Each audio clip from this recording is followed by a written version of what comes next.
அனைவருக்கும் மாலை வணக்கம். இன்றைய மைண்ட் யுவர் மைண்ட் நிகழ்ச்சிக்கு உங்களை வரவேற்பதில் மகிழ்ச்சி கொள்கிறேன். அனைவரையும் அன்புடன் வரவேற்கிறேன். இன்றைக்கு நம்முடைய நிகழ்ச்சி 307வது நிகழ்ச்சி. இன்றைக்கு நம்ம பார்க்க போவது மதிப்பீடுகள் மாறுகின்றனவா. சிறப்புரை திருமதி பத்மா அமர்நாத் அவர்கள் நம்மிடையே இணைந்திருக்கிறார். அவங்களோட பேச்சாற்றல் நமக்கெல்லாம் தெரிந்த விஷயம்தான், எப்படி பேசுவாங்கன்றது. மதிப்பீடுகள் மாறுகின்றனவா போட்டிருக்காங்க. பட் நேரு படம் போட சொன்னாங்க, போட்டாச்சு. டிஸ்கவரி ஆஃப் இந்தியா வருமா? ஏன்னா அவர் ஜெயில அவரு கஷ்டப்பட்டு எழுதின புக்கு எந்த வித சூழ்நிலையில எழுதினார் அப்படின்றது ஒரு பக்கம் தெரியும். வாழ்க்கை நாம எப்பயுமே நமக்கு பாடத்தை கத்துக் கொடுத்துனே இருக்கு. நம்ம வேண்டான்னு சொன்னா கூட அது பாட்டு ஏதாச்சும் ஒன்று டீச் பண்ணிட்டே இருக்கும். ஒவ்வொரு நாளும் நமக்கு ஏதாச்சும் நம்ம வேண்டான்னு சொல்ல முடியாது, வேற வழியே கிடையாது, நமக்கு எதனா சொல்லி கொடுத்துட்டே இருக்கும். அந்த மாதிரி ஒவ்வொரு தலைவர்களும் வாழ்க்கையில நிறைய கத்துட்டாங்க, அவங்களும் நமக்கு கத்துக் கொடுத்துட்டு போயிருக்காங்க. அந்த சூழ்நிலையில நாம பல தலைவர்களை பத்தி அவர்களுடைய செயல்கள், அவர்களுடைய பாசிட்டிவ் ஏரியா என்னெல்லாம் அவங்க இந்த நாட்டுக்கு செஞ்சாங்க, என்னெல்லாம் அவங்க எப்படி என்ன நடந்தாங்க, எவ்வளவு பெரிய தலைவர்கள்லாம் எப்படியா மாறி இருக்காங்க, அவங்களோட சூழ்நிலை எல்லாம் எப்படி இருந்தது, ஒவ்வொருத்தரையும் நாம ஒரு சிலர் பாசிட்டிவா பேசினாலும் ஒரு சிலர் குறை சொல்றதுக்குன்னே ஒரு 2 பேர் இருக்காங்க. அதெல்லாம் இயற்கையாவே மனுஷனோட குணம்ன்றது இருக்குது. நம்மளிடையே குறை சொல்றதுக்குன்றது ஒரு சிலர் இல்லைன்னா நம்ம எதையுமே நாம அடுத்த நிலைக்கு அது சிந்திக்க முடியாத போயிடும். அதுவும் வேணும் நமக்கு. அப்போ ஒவ்வொரு தலைவர் பற்றியும் நம்ம பார்க்கும்போது அவர்களிடத்துல இருக்கிற சிறந்த விஷயங்கள், நாம கற்றுக்கொள்ள வேண்டிய விஷயங்கள். இந்த தளத்துல 307 நிகழ்ச்சி நடந்தாலும் நேருவை பற்றி நாம் இது வரைக்கும் பேசவில்லை, தெரிந்துக்கவும் இல்லை. படிச்சிருக்கோம் பல விஷயங்கள், நான் எந்த காலத்துல படிச்சோன்றது ஒரு பக்கம் இருந்தாலும், இன்னைக்கு நாம திரு நேரு அவர்களை பற்றி பத்மா மேடம் என்ன சொல்ல வராங்கன்னு பார்ப்போம். இன்றைய இந்த மேடை திருமதி பத்மா மேடம். நன்றி ஸ்டீஃபன் சார். அனைவருக்கும் வணக்கம். இப்போ உலக வரலாறு அப்படிங்கிறது என்னங்க? அது ஒரு தனி மனிதனின் வரலாறு மட்டுமே, ஒரு தனி மனிதனின் வரலாறு மட்டுமே அப்படிங்கிற இந்த சுவாமி விவேகானந்தாவோட கோட்டோட என்னோட ஸ்பீச்சை நான் ஆரம்பிக்கிறேன். அதாவது உலகத்துல நிறைய பேர், லட்சக்கணக்குல கோடிக்கணக்குல மக்கள் போய்கிட்டே இருக்காங்க. எல்லாருமே ஒரு மாறுதலை உண்டு பண்ணிட்டாங்களான்னு பாத்தீங்கன்னா கண்டிப்பா இல்ல. ஒரு சிலருடைய சிந்தனையும் செயலும் தான் உலகத்தையே புரட்டி போடுற அளவுக்கு பெரிய பெரிய மாறுதல்களை உண்டு பண்ணிருக்கு.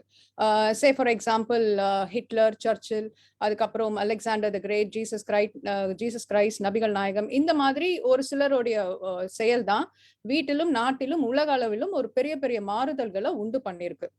சோ இன்னைக்கு நான் பேச போற மனிதரும் அந்த மாதிரி ஒரு மாறுதலை உண்டாக்கிய ஒரு மாபெரும் ஒரு பிக் நேஷனல் லீடர் நம்ம நேரு பத்தி தாங்க நான் இன்னைக்கு பேச போறேன். 1964 நேரு அவங்க இறந்து போறாங்க. அதுக்கப்புறம் அவர் மறைவுக்கு நிறைய பேர் அஞ்சலி செலுத்துறாங்க. தி நியூயார்க் டைம்ஸ் அப்படிங்கிற வெளிநாட்டு பத்திரிகை நவீன இந்தியாவின் சிற்பி அப்படின்னு அவருக்கு ஒரு புகழஞ்சலி சூட்டுறாங்க.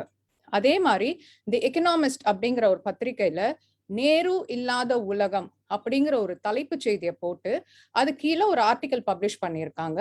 அந்த ஆர்டிக்கல் அவங்க என்ன எழுதியிருக்காங்கன்னா, ஒரு மாபெரும் மனிதரை இந்த உலகம் இழந்து விட்டது அப்படின்னு சொல்லியிருக்காங்க. அதே மாதிரி நேருவின் மறைவுக்கு அப்புறம் நம் நாட்டை சேர்ந்த ஸ்ரீ அடல் பிஹாரி வாஜ்பாய் அவர் என்ன சொல்லியிருக்காருன்னா, Bharat Mata is stricken with grief today, she has lost her favourite prince, the Indian democracy he established, அதாவது அவர் தோற்றுவித்த ஜனநாயகம் and of which he made a success, அதில் வெற்றியும் கண்டவர், is also faced with a doubtful future. மாதிரி ஸ்ரீ அடல் பிஹாரி வாஜ்பாயும் அவருடைய ஸ்பீச்ல சொல்லியிருக்காரு.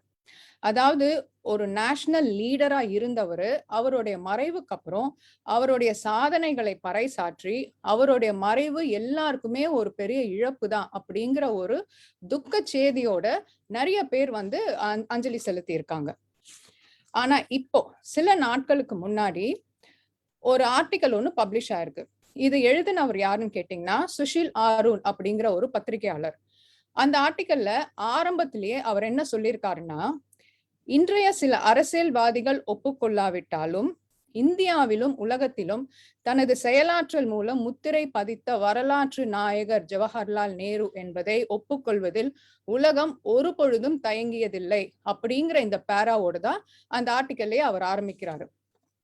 இன்றைய காலகட்டத்துல இப்படி ஒரு ஆர்டிக்கல் வர வேண்டிய அவசியம் என்ன? கண்டிப்பா இருக்குங்க.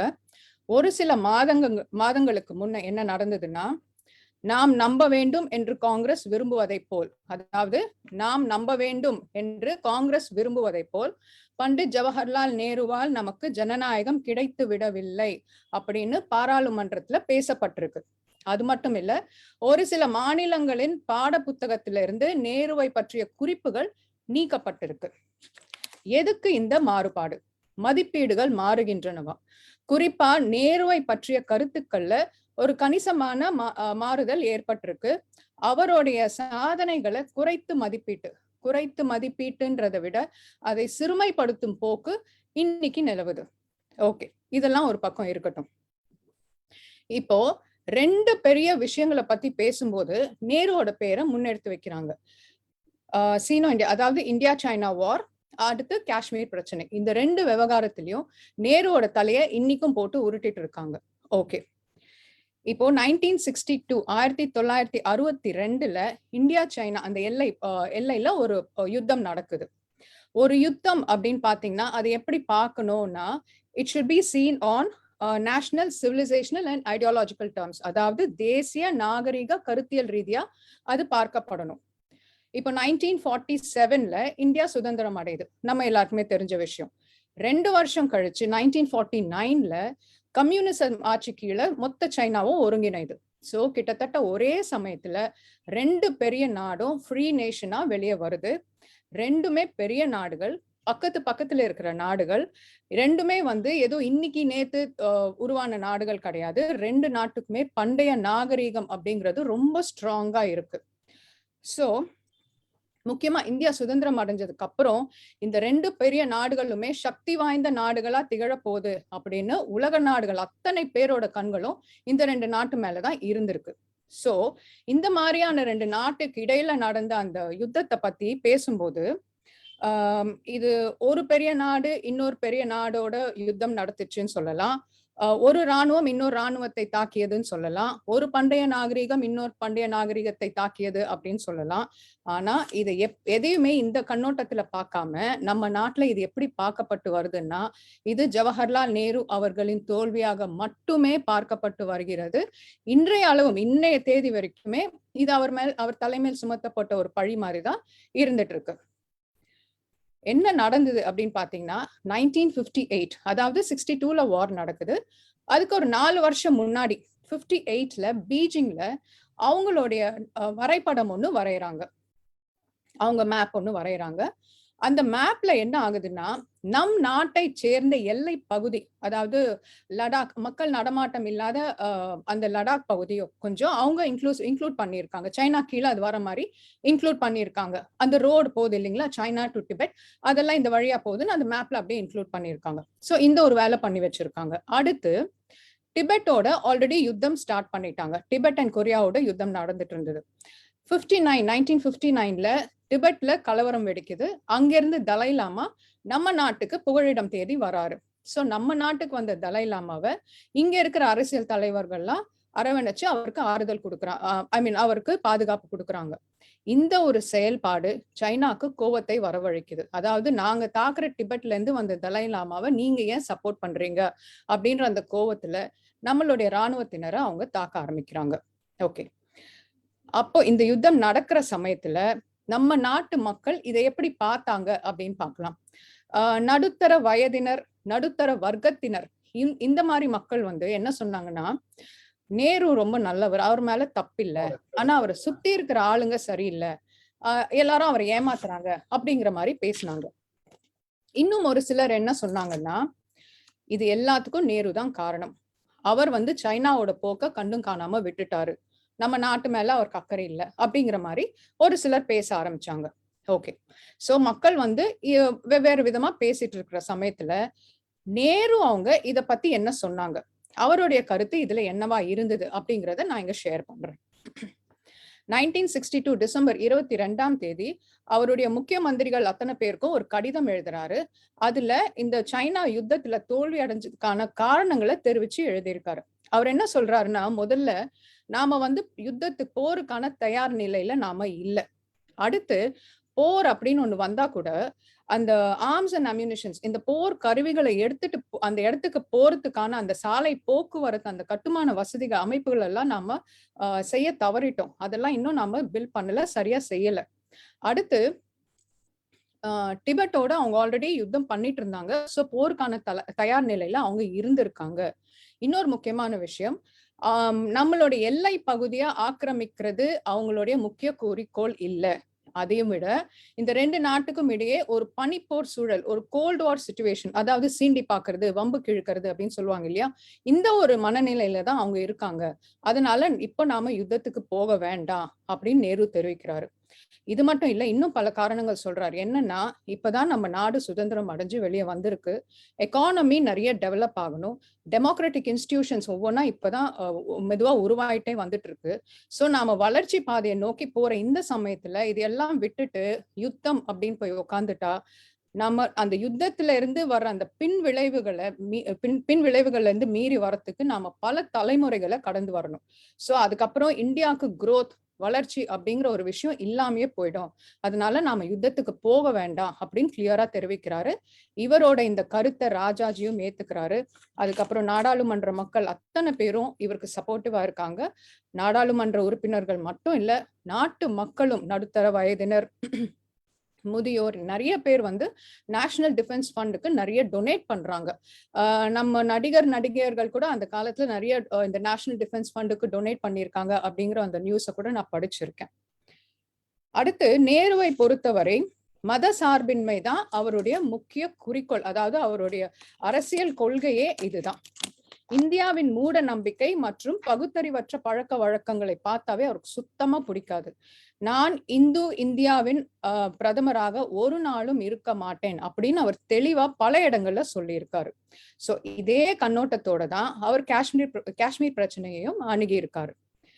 இப்போ காஷ்மீர் விவகாரத்தை பத்தி பேசுறதுக்கு முன்னாடி ஒரு ரஷ்அப் மாதிரி ஒரு ஃபியூ இன்சிடென்ட்ஸை நான் சொல்லிடுறேன். அதுக்கப்புறம் let's get into the topic. 1947ல சுதந்திரம் அடைகிறோம், தெரிஞ்ச விஷயம். 1947ல இந்தியா பாகிஸ்தான் பிரிவினை. எஸ், அதே 1947ல ஜம்முல பிரஜா பரிஷத் அப்படிங்கிற ஒரு RSS அமைப்பு ஜம்முல துவங்கப்படுது. 1949ல பாபர் மசூதிக்குள் ராமர் சிலை வைக்கப்படுது. 1950ல காஷ்மீரோட ஒரு ஒப்பந்தம் கையிடப்படுது. அதுக்கப்புறம் 53ல ஷேக் அப்துல்லா கைது செய்யப்படுகிறார். சரி, இப்போ காஷ்மீர் விவகாரத்துக்குள்ள போய் நான் அதை பத்தி எதையும் பேசல. ஆனா நேரு இத பத்தி என்ன கருத்து தெரிவிக்கிறாரு அப்படிங்கறத நான் உங்ககிட்ட ஷேர் பண்றேன். 1952, அதாவது அந்த சமயத்துல ஜனவரி 1 நேரு கல்கத்தால ஒரு ஸ்பீச் கொடுக்கிறாரு. அதுல அவர் என்ன சொல்றாருன்னா, காஷ்மீர் மக்களை நம்மை நோக்கி ஈர்ப்பதற்கு நமது மதசார்பற்ற அணுகுமுறை முக்கியம், நமது சட்டம் அவங்களுக்கும் சாதகமா இருக்கணும் அப்படின்னு சொல்றாரு. அடுத்து, கணந்தோறும் ஜனசங்கம் தம்மை பிராண்டி தொல்லை செய்யும் நாட்டில் அவர்கள் ஏன் இருக்க வேண்டும் அப்படின்னு கேட்கிறாரு. அவர்கள் வேறு எங்கு வேண்டுமானாலும் போவார்கள், நம்மோடு இருக்க மாட்டார்கள் அப்படின்னு அவர் ஸ்பீச்ல சொல்லியிருக்காரு. பிராண்டி தொல்லை செய்யும் ஜனசங்கம் அப்படின்னா என்னன்றது அதை பத்தி இங்க நம்ம ஊர்ல நம்ம அண்ணா தமிழ்நாட்டுல அந்த ஜனசங்க அமைப்பை பத்தி என்ன சொல்லியிருக்காருங்கிறத சொன்னா உங்களுக்கு கிளியரா புரியும். தி சிகாகோ டெய்லி டைம்ஸ் அப்படிங்கிற வெளிநாட்டு பத்திரிகையில இருந்து நம்ம அண்ணாவை பேட்டி எடுக்கிறதுக்கு வந்திருக்காங்க. இது எப்போ நடந்ததுன்னு பாத்தீங்கன்னா 1958ல. அந்த சமயத்துலதான் ஜனசங்கம் அமைப்பு தமிழ்நாட்டிலயும் மெதுவா ஸ்டார்ட் ஆகுது. அந்த பத்திரிகையாளர் அண்ணாவை பார்த்து கேக்குறாங்க, அந்த கட்சி, அதாவது ஜனசங்கம் அமைப்பு வளர்ந்தால் உங்களுடைய கொள்கைக்கு இடையூறு வராதா அப்படின்னு கேக்குறாங்க. அதுக்கு அண்ணா பதில் சொல்றாரு, ஜனசங்கம் இங்கே ஒரு நாளும் தலைக்கவே முடியாது அப்படின்னு பதில் சொல்லியிருக்காரு. பத்திரிகையாளரோட அடுத்த கேள்வி, அதாவது மதத்தையும் அரசியலும் ஒன்றாக்கிறது தானே ஜனசங்கம் பாடுபட்டுக்கிட்டு இருக்கு, அதுக்கு ஏன் நீங்க சப்போர்ட் பண்ணக்கூடாது அப்படின்னு கேக்குறாங்க. அண்ணா திருப்பி அதுக்கு பதில் சொல்றாரு, மதத்தையும் அரசியலையும் ஒன்றாக்கிய பிறகு இந்து தர்மம் தான் நாட்டை ஆளும், அதை நாங்கள் ஒரு நாளும் ஒப்புக்கொள்ள முடியாது அப்படின்னு தெளிவா பதில் சொல்லியிருக்காரு அண்ணா. அதுக்கப்புறம் 1952ல ஜூன் 26ஆம் தேதி பாராளுமன்றத்துல இதே காஷ்மீர் விவகாரத்தை பத்தி நேரு பேசுறாங்க.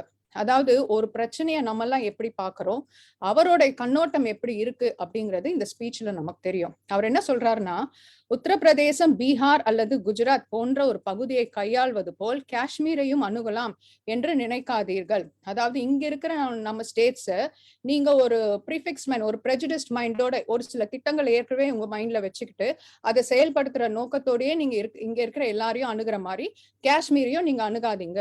ஏன்னா காஷ்மீர் ஒரு வித்தியாசமான பிரதேசம், அதோட ஹிஸ்டரி, ஜியோகிராஃபி எல்லாமே வேறுபட்டு இருக்கு. சோ இதே மைண்ட் செட்டோட நீங்க அங்க போகாதீங்கன்னு கிளியரா எக்ஸ்பிளைன் பண்றாரு. வரலாற்று ரீதியாக மட்டுமின்றி புவியியல் ரீதியாகவும் இன்னும் எல்லா வகையிலும் ஒரு குறிப்பான பின்னணி உள்ள பகுதி காஷ்மீர். நமது பகுதிக்கு பொருத்தமான கருத்துக்கள் மற்றும் முன் அனுமானங்களை எல்லா பகுதிகளுக்கும் நான் கொண்டு செல்ல முயன்றால் நாம் எந்த காலத்திலும் ஒருமைப்பாட்டை காட்ட முடியாது அப்படின்னு கிளியரா எக்ஸ்பிளைன் பண்றாரு.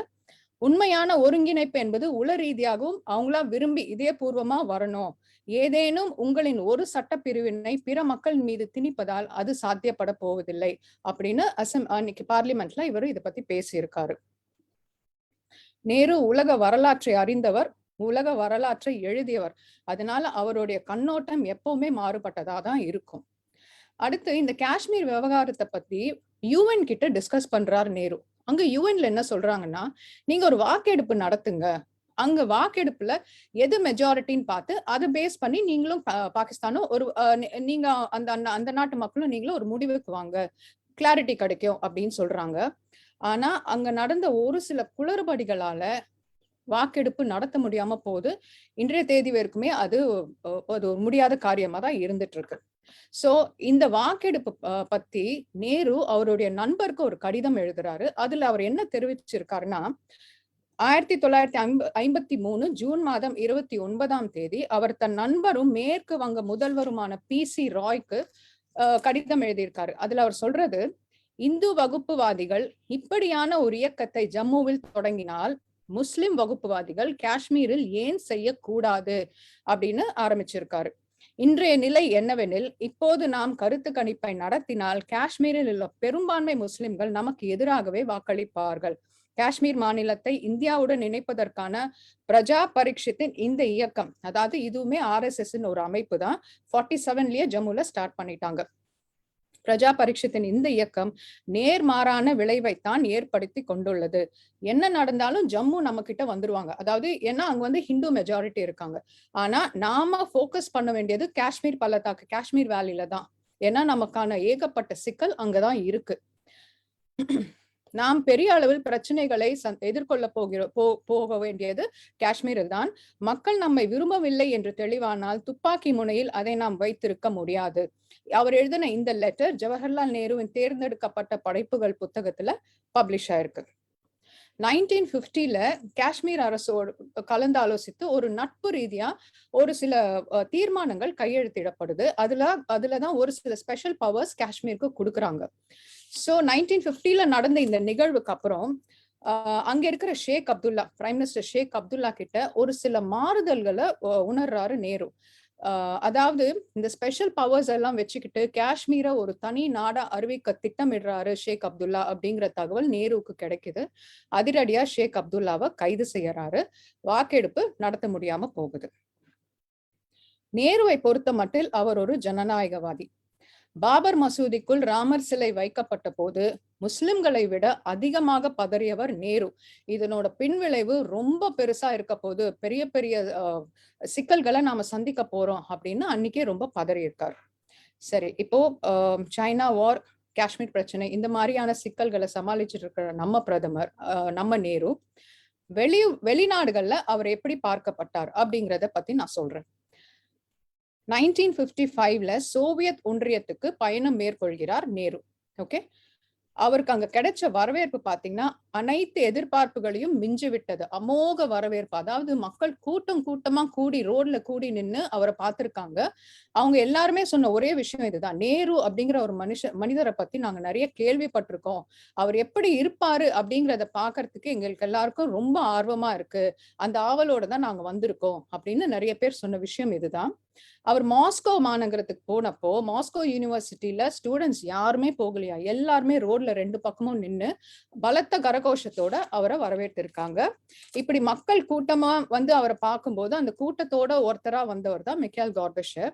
பின்னால அவர் ஒரு குறிப்பு ஒண்ணு எழுதியிருக்காரு. அவர் என்ன சொல்லியிருக்காருன்னா, தனக்குள் எழுந்த உணர்ச்சி அலைகளை விவரித்துவிட்டு தார்மீகம் சார்ந்த அவருடைய அரசியல் தன்னை மிகவும் ஈர்த்தது அப்படின்னு அவர் பதிவு செஞ்சு வச்சிருக்காரு. சரி, சோவியத் ஒன்றியத்துக்கு போனவர். அதுக்கும் முன்னாடி 1949ல அமெரிக்கா சுற்றுப்பயணம். மொத்தம் 3 வாரங்கள் சுற்றுப்பயணம். நிறைய இடத்துக்கு டிராவல் பண்ணியிருக்காரு. ஒவ்வொரு நாளும் ஒவ்வொரு இடத்துல நின்னு ஸ்பீச் கொடுத்திருக்காரு. அங்கேயுமே நாடாளுமன்ற உறுப்பினர்கள் அத்தனை பேரையும் சந்திச்சு பேசியிருக்காரு. நாடாளுமன்ற உறுப்பினர்கள் மட்டும் இல்ல, பொதுமக்கள் கிட்டயும் நிறைய பேசியிருக்காரு. அதாவது டெய்லி சர்ச்சுக்கு வந்து போற மக்களை கூட நின்னு சந்திச்சு பேசியிருக்காரு.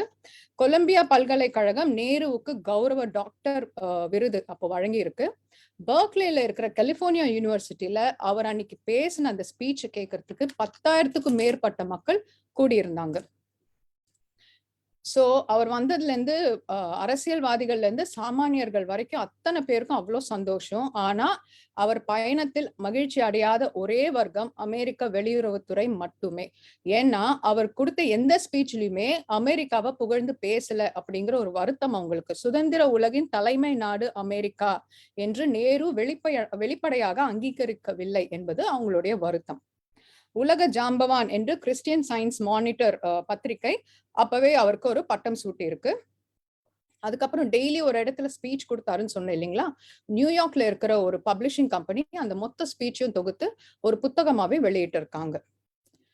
சரி, உலக அளவுல இந்த அளவுக்கு போற்றப்படுகிற நம்ம நேரு இண்டிபெண்டன்ஸ் சமயத்துல என்னென்ன செஞ்சாரு, சுதந்திரம் கிடைச்சதுக்கு அப்புறம் என்னெல்லாம் பண்ணாரு அப்படிங்கறத பத்தி பார்க்கலாம். ஒரு கட்டத்துல காந்திஜி என்ன சொல்றாங்கன்னா, நமக்கு டொமினியன் அந்தஸ்து போதும் அப்படிங்கிற மாதிரி சொல்லியிருக்காரு. ஆனா நேரு இத சுத்தமா ஒத்துக்கல. நமக்கு கம்ப்ளீட் இண்டிபெண்டன்ஸ் தான் வேணும் அப்படிங்கிற மாதிரி அவரு தெரிவிக்கிறாரு. டொமினியன் அந்தஸ்து என்னன்னா, ஓரளவுக்கு 50% 70% ஃப்ரீடம் கொடுத்துருவாங்க, நீங்க உங்க வேலையை பண்ணிட்டு இருங்கன்னு. ஆனா பிரிட்டிஷ் அரசாட்சிக்கு உட்பட்டு தான் நாம இருப்போம். நம்ம இண்டிபெண்டன்ட் கண்ட்ரியா நம்மள அறிவிக்க மாட்டாங்க. சோ நேரு இது கண்டிப்பா முடியாது, நம்ம இண்டிபெண்டன்ட் நேஷனா கண்டிப்பா நமக்கு அந்த கம்ப்ளீட் இண்டிபெண்டன்ஸ் நமக்கு தேவை அப்படின்னு வாதாடுறாரு.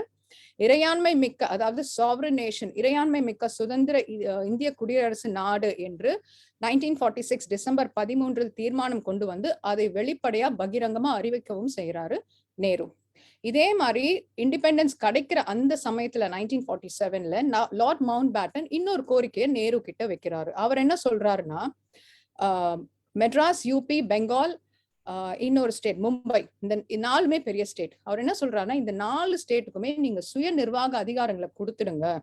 அதுக்கப்புறம் உங்களுக்குள்ள ஒரு அந்த மாதிரியான ஒரு ஒப்பந்தத்தை போட்டுட்டு வாங்க, உங்களுக்கு நாங்க ஃபுல்லா இண்டிபெண்டன்ஸ் கொடுத்துட்டு போயிடுறோம் அப்படின்னு சொல்றாரு. அவர் சொன்ன இந்த கருத்து நேருக்கு ரொம்ப கோபம் வருது. காங்கிரஸ் இதை ஒரு காலமும் ஒத்துக்காது, எங்க நாட்டை மேலும் துண்டு துண்டா கூறு போடுறதுக்கான சதி வேலை இது எங்களால ஒத்துக்கவே முடியாதுன்னு அன்னைக்கு இருந்த வைஸ்ராய்க்கு ஒரு பெரிய கடிதம் ஒண்ணு எழுதி போடுறாரு நேரு. சோ லார்ட் மவுண்ட் பேட்டனுடைய இந்த திட்டத்தையும் தவிடு பொடி ஆக்கிட்டார். ஓகே, இப்போ சுதந்திர இந்தியா கைக்கு வந்தாச்சு. பெரிய சுதந்திர நாடான இந்தியா நம்ம கையில இருக்கு. ஆனா அப்போ நம்ம நாடு இருந்த நிலைமை பாத்தீங்கன்னா ரொம்பவே பரிதாபத்துக்குரிய நிலைமையில இருந்தது. ஏன்னு கேட்டீங்கன்னா, உள்நாட்டு பிரச்சனைகள், மத கலவரங்கள், பிரிவினைகள், எக்கானமி ரொம்ப டவுனா இருந்தது. எல்லாத்துக்கும் மேல சமஸ்தானங்கள். அதாவது நம்ம நாடு சுதந்திரம் அடைகிற சமயத்துல 500 சொச்ச குட்டி குட்டி குட்டி குட்டி சமஸ்தானங்கள் ஏகத்துக்கு இருந்திருக்கு. சோ இது எல்லாமே இவ்வளவு பிரச்சனைகளையும் சமாளிக்க வேண்டிய அந்த பொறுப்பு அன்னைக்கு இருந்த அரசியல் தலைவர்களுக்கு இருந்திருக்கு. சோ நேரு என்ன நினைச்சாருன்னா, அவருடைய ஒரே போக்கஸ் சமத்துவம். நம்ம நாட்டு மக்கள் அனைவருக்குமே அத சிறந்த முறையில சட்டம் வழங்கப்பட வேண்டும், அதுக்கு சமத்துவம் தான் அடிப்படை. இந்த ஒரு கண்ணோட்டத்தோட நேரு அவங்க என்ன செய்யறாங்கன்னா, ஒரு ஆப்ஜெக்டிவ் ரெசல்யூஷன் ஒன்று பாஸ் பண்றாங்க. ஆப்ஜெக்டிவ் ரெசல்யூஷன்னா புறநிலை தீர்மானம், அதாவது அன்பயஸ்ட் ஆப்ஜெக்டிவ் ரெசல்யூஷன். இதை பேஸ் பண்ணி தான் இன்னைக்கு நம்ம கான்ஸ்டிடியூஷன் அமைக்கப்பட்டிருக்கு. கான்ஸ்டிடியூஷன் அமைச்சவர் நம்ம டாக்டர் B.R. அம்பேத்கர் அவர்கள், நம்ம எல்லாருக்குமே தெரியும். ஆனா நேருவோடைய இந்த ஆப்ஜெக்டிவ் ரெசல்யூஷன் தான் இன்னைக்கும் பிரையாம்பிளா இருந்திருக்கு. நீங்க அந்த கான்ஸ்டிடியூஷன் படிக்கும் போதே பாத்தீங்கன்னா ஆரம்பத்துல இப்படிதான் வரும். We the people of India, மக்களாகிய மக்கள் கிட்ட இருந்து தான் ஆரம்பிக்குது. We the people of India having solemnly resolved to constitute India into a sovereign democratic republic and to secure all its citizens, அனைத்து மக்களையும் பாதுகாக்கணும். எப்படி? Justice, liberty, equality, fraternity, சமூக பொருளாதார அரசியல் நீதி வழங்கப்பட வேண்டும். கருத்து சுதந்திரம், மத சுதந்திரம், freedom of thought and expression இருக்கணும். ஈக்குவாலிட்டி, சம அந்தஸ்து, சம வாய்ப்புகள் அனைவருக்கும் கிடைக்க வேண்டும். Fraternity, assuring dignity to each and every individual, ஒவ்வொரு தனி மனிதனின் கண்ணியமும் காக்கப்பட வேண்டும். ஸோ இந்த நாளும் தான் நேரு அமைச்ச அந்த ஆப்ஜெக்டிவ் ரெசல்யூஷன். இதன் அடிப்படையில தான் கான்ஸ்டிடியூஷன் அமைக்கப்பட்டிருக்கு. இந்த நாளுமே ஏற்கனவே இருந்த அந்த சட்டத்திட்டங்கள்ல கிடையாது. அதாவது கான்ஸ்டிடியூஷன் படிக்கிறதுக்கு ரொம்ப சுவாரஸ்யமா இருக்குங்க. நம்ம எல்லாருமே அதை படிக்கணும் அப்படின்னு நான் கேட்டுக்கிறேன். அடுத்து ஃப்ரீடம், இண்டிபெண்டன்ஸ் அடையறதுக்கு முன்னாடி நம்ம நாட்டுல ஓட்டிங் சிஸ்டம் எப்படி இருந்ததுன்னு பாத்தீங்கன்னா, சொத்துள்ளவர்களுக்கே வாக்குரிமை அப்படிங்கிற மாதிரி ஒரு நிலைமை இருந்தது. இதையுமே சுதந்திரம் கிடைச்சதுக்கு அப்புறம் நேரு மாத்திட்டாரு. கிட்டத்தட்ட அவர் எந்த லைன்ல அதை ஆரம்பிச்சாருன்னா, வயது வந்த அனைவருக்கும் வாக்குரிமை அப்படிங்கிற மாதிரி அது அப்ப ஆரம்பமாச்சு. 1951ல நடந்த முதல் பொது தேர்தல்ல பாத்தீங்கன்னா 17.3 கோடி இந்தியர்களுக்கு வாக்குரிமை கிடைச்சிருந்தது. இன்னொரு பெரிய சாதனை அவரது என்னன்னு பாத்தீங்கன்னா, ஆஃப்டர் இண்டிபெண்டன்ஸ் மாநிலங்களுக்கும் ஒன்றிய அரசுக்கும் அதிகாரங்களை பகிர்ந்தளிக்கும் அந்த சிஸ்டம். நேருவோடைய நோக்கம் என்னன்னு கேட்டீங்கன்னா, ஒவ்வொரு பிராந்தியமும் தனித்தன்மையுடையது, அதாவது ஈச் ஸ்டேட் இஸ் யூனிக். இந்த மாதிரி நிறைய ஸ்டேட்ஸ் ஒன்று சேர்ந்ததுதான் நம்மளுடைய கண்ட்ரி. ஸோ ஸ்டேட்ஸுக்கு நடுவுல ஒத்துமை இருக்கணும். ஸோ அந்த மாதிரி ஒத்துமையோட அவங்க இருக்கணும்னா ஒன்றிய அரசு ரொம்ப ஸ்ட்ராங்கா இருக்கணும். ஸோ இதை மனசுல வச்சுக்கிட்டு அவர் இதுக்கேத்த மாதிரி அதிகார பகிர்வுக்கு வழி செஞ்சு கொடுத்திருக்காரு.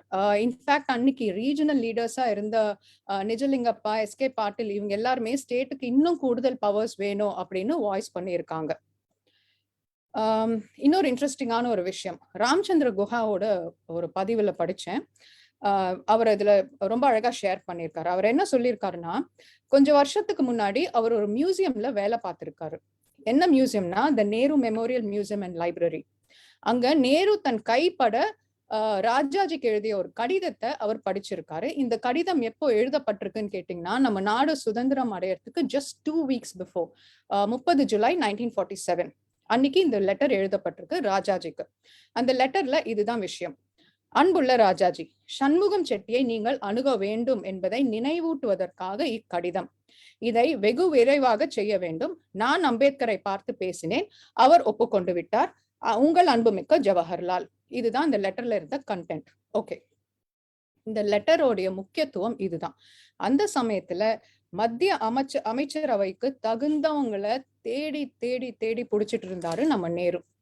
அவருடைய எண்ணம், குறிக்கோள் எல்லாமே என்னன்னா, நாட்டின் புத்திசாலிகள், சிறந்த திறமைவாதிகள் அந்த குழுல இருக்கணும். அடுத்து அனைத்து தரப்பினரும் அதுல பங்கெடுத்துக்கணும், அனைத்து தரப்பு பிரதிநிதித்துவமும் அங்க இருக்கணும் அப்படின்றதுதான் அவருடைய குறிக்கோளா இருந்தது. சோ அவர் என்ன பண்ணியிருக்காருன்னா, பென்சில்ல ஃபர்ஸ்ட் அவர் எழுதி வச்ச பேரு சர்தார் வல்லபாய் பட்டேல். அதுக்கு அடுத்து லிஸ்ட்ல வேற யாரெல்லாம் இருந்தாங்கன்னு பாத்தீங்கன்னா, மௌலானா அபுல் கலாம் ஆசாத் இருந்திருக்காரு, டாக்டர் ராஜேந்திர பிரசாத் இருந்திருக்காரு, அதுக்கப்புறம் ராஜ்குமாரி அமிர்த் கௌர், இவங்க எல்லாமே லிஸ்ட்ல இருந்திருக்காங்க. அடுத்து அவர் சேர்க்கணும்னு நினைச்ச ஆட்கள் B.R. Ambedkar and R.K. Shanmukham Chetty. இப்போ அந்த சமயத்துல பாத்தீங்கன்னா நம்ம B.R. அம்பேத்கர் அவர்கள் காங்கிரஸ கடுமையா விமர்சனம் பண்ணிட்டு இருந்தாரு. ஏன்னா தாழ்த்தப்பட்ட மக்கள், பிற்படுத்தப்பட்ட மக்களுக்கு காங்கிரஸ் பெருசா எதுவும் செய்யல அப்படிங்கிற ஒரு வருத்தம் அவருக்கு. ஆனா சுதந்திரம் கிடைச்சதுக்கு அப்புறம் காங்கிரஸ் அவரை B.R. அம்பேத்கர் அவர்களை போய் அணுகி முதல் சட்ட அமைச்சரா நீங்க பதவி ஏத்துக்கணும், சுதந்திர இந்தியாவின் முதல் சட்ட அமைச்சரா நீங்க பதவி ஏத்துக்கணும்னு கேட்டிருக்காங்க. அம்பேத்கரும் அதுக்கு சம்மதம் தெரிவிச்சிட்டார். அடுத்து ஆர்.கே. சண்முகம் செட்டி, இங்க நம்ம ஊர்ல நீதி கட்சியின் தலைவரா இருந்தவர்கிட்ட ராஜாஜி கிட்ட லெட்டர் போட்டு நீங்க போய் அவரை கூப்பிடுங்க அப்படின்னு சொல்லியிருக்காரு. சண்முகம் செட்டி அவர்களுமே காங்கிரஸ கடுமையா விமர்சனம் பண்ணிட்டு இருந்தவர் அந்த டைம்ல, அம்பேத்கர் மாதிரியே.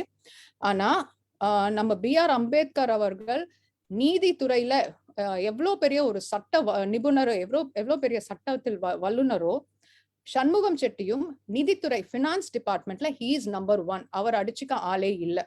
சோ சுதந்திர இந்தியாவின் முதல் நிதி அமைச்சராக ஆர்.கே. சண்முக செட்டி நியமிக்கப்பட்டார்.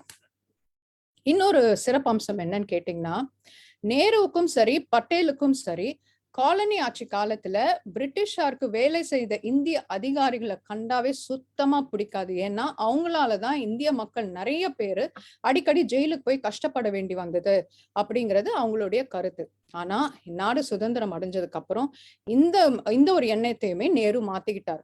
அந்த ஆபீசர்ஸ்லயும் சிறந்தவங்க யாராவது இருக்காங்களா அப்படின்னு தேடி அவங்களையுமே கூப்பிட்டுக்கிட்டாரு நேரு. அப்படி கூப்பிட்ட சில மனிதர்கள் தான் பி.என். ராவ், சுகுமார் சென், திரிலோக் சிங். பி.என். ராவ் என்ன செஞ்சாங்கன்னு பாத்தீங்கன்னா, அரசியல் சட்டத்தை வரைவதற்கு பேருதவி புரிந்தவர் பி.என். ராவ். அடுத்து சுகுமார் சென், முதலாவது இந்திய நாடாளுமன்ற சட்டமன்ற பொது தேர்தலை மிகச் சிறப்பாக நடத்தி கொடுத்தவர் சுகுமார் சென். அடுத்து திரிலோக் சிங், பாகிஸ்தானிலிருந்து இந்தியா வந்த அகதிகளை புதிய இடங்களில் சுமூகமாக கூடி அமர்த்தியவர் திரிலோக் சிங். அதாவது விஷயம் இதுதான், ஏகாதிபத்திய ஆட்சி டைம்ல துணையா இருந்தவங்க இவங்க எல்லாருமே.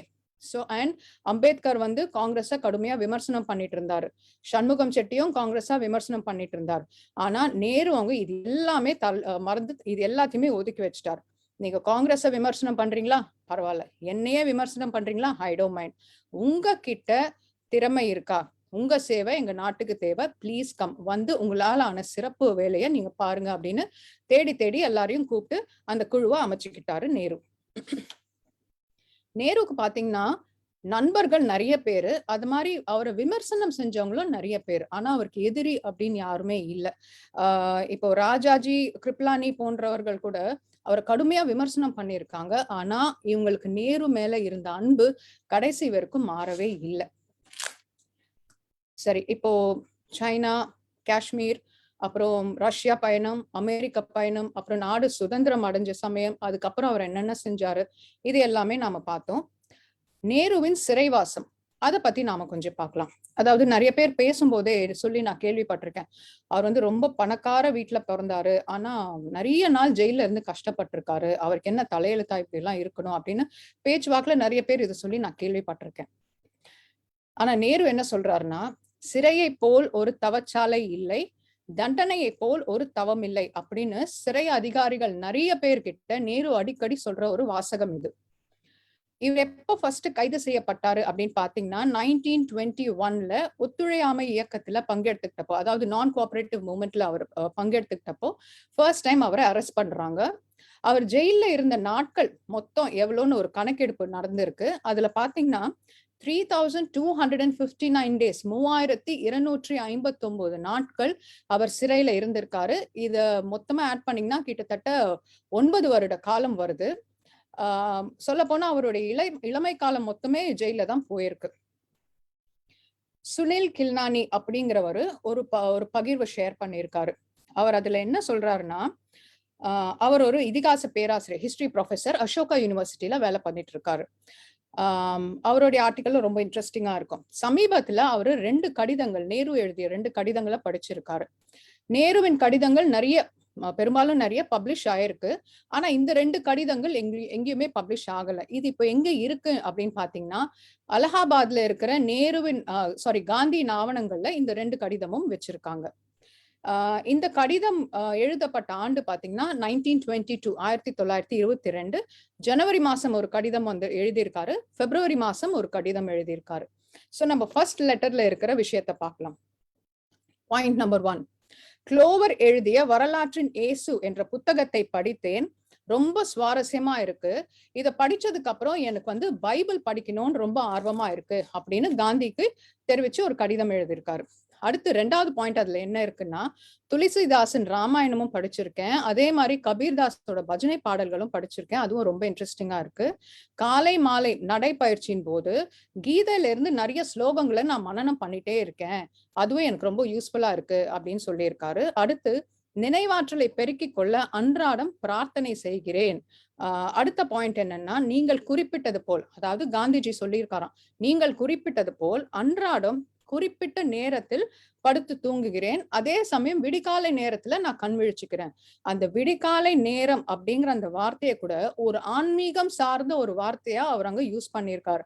அது எப்படி சொல்லியிருக்காருன்னா, குருநானக் கூறிய சொர்க்கத்தில் இருந்து அமுது பொழியும் நேரத்தில் அப்படின்னு அதை அழகா விவரிச்சிருக்காரு. அந்த டைம்ல அவர் கண் விழிச்சுக்கிறாராம்.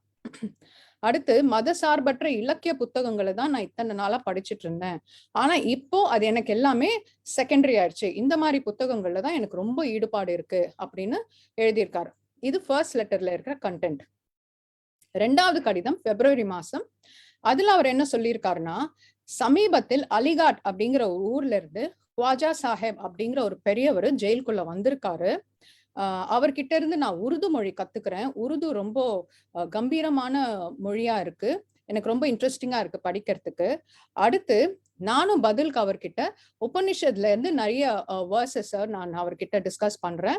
அதுக்கப்புறம் கீதையில இருந்து நிறைய பாடல்கள் ஸ்டான்சாஸ் நான் அவர்கிட்ட டிஸ்கஸ் பண்றேன் அப்படின்னு எழுதியிருக்காரு. அடுத்த பாயிண்ட் என்ன சொல்றாருன்னா, நான் ராமாயணம் படிக்க ஆரம்பிச்சிருக்கேன்.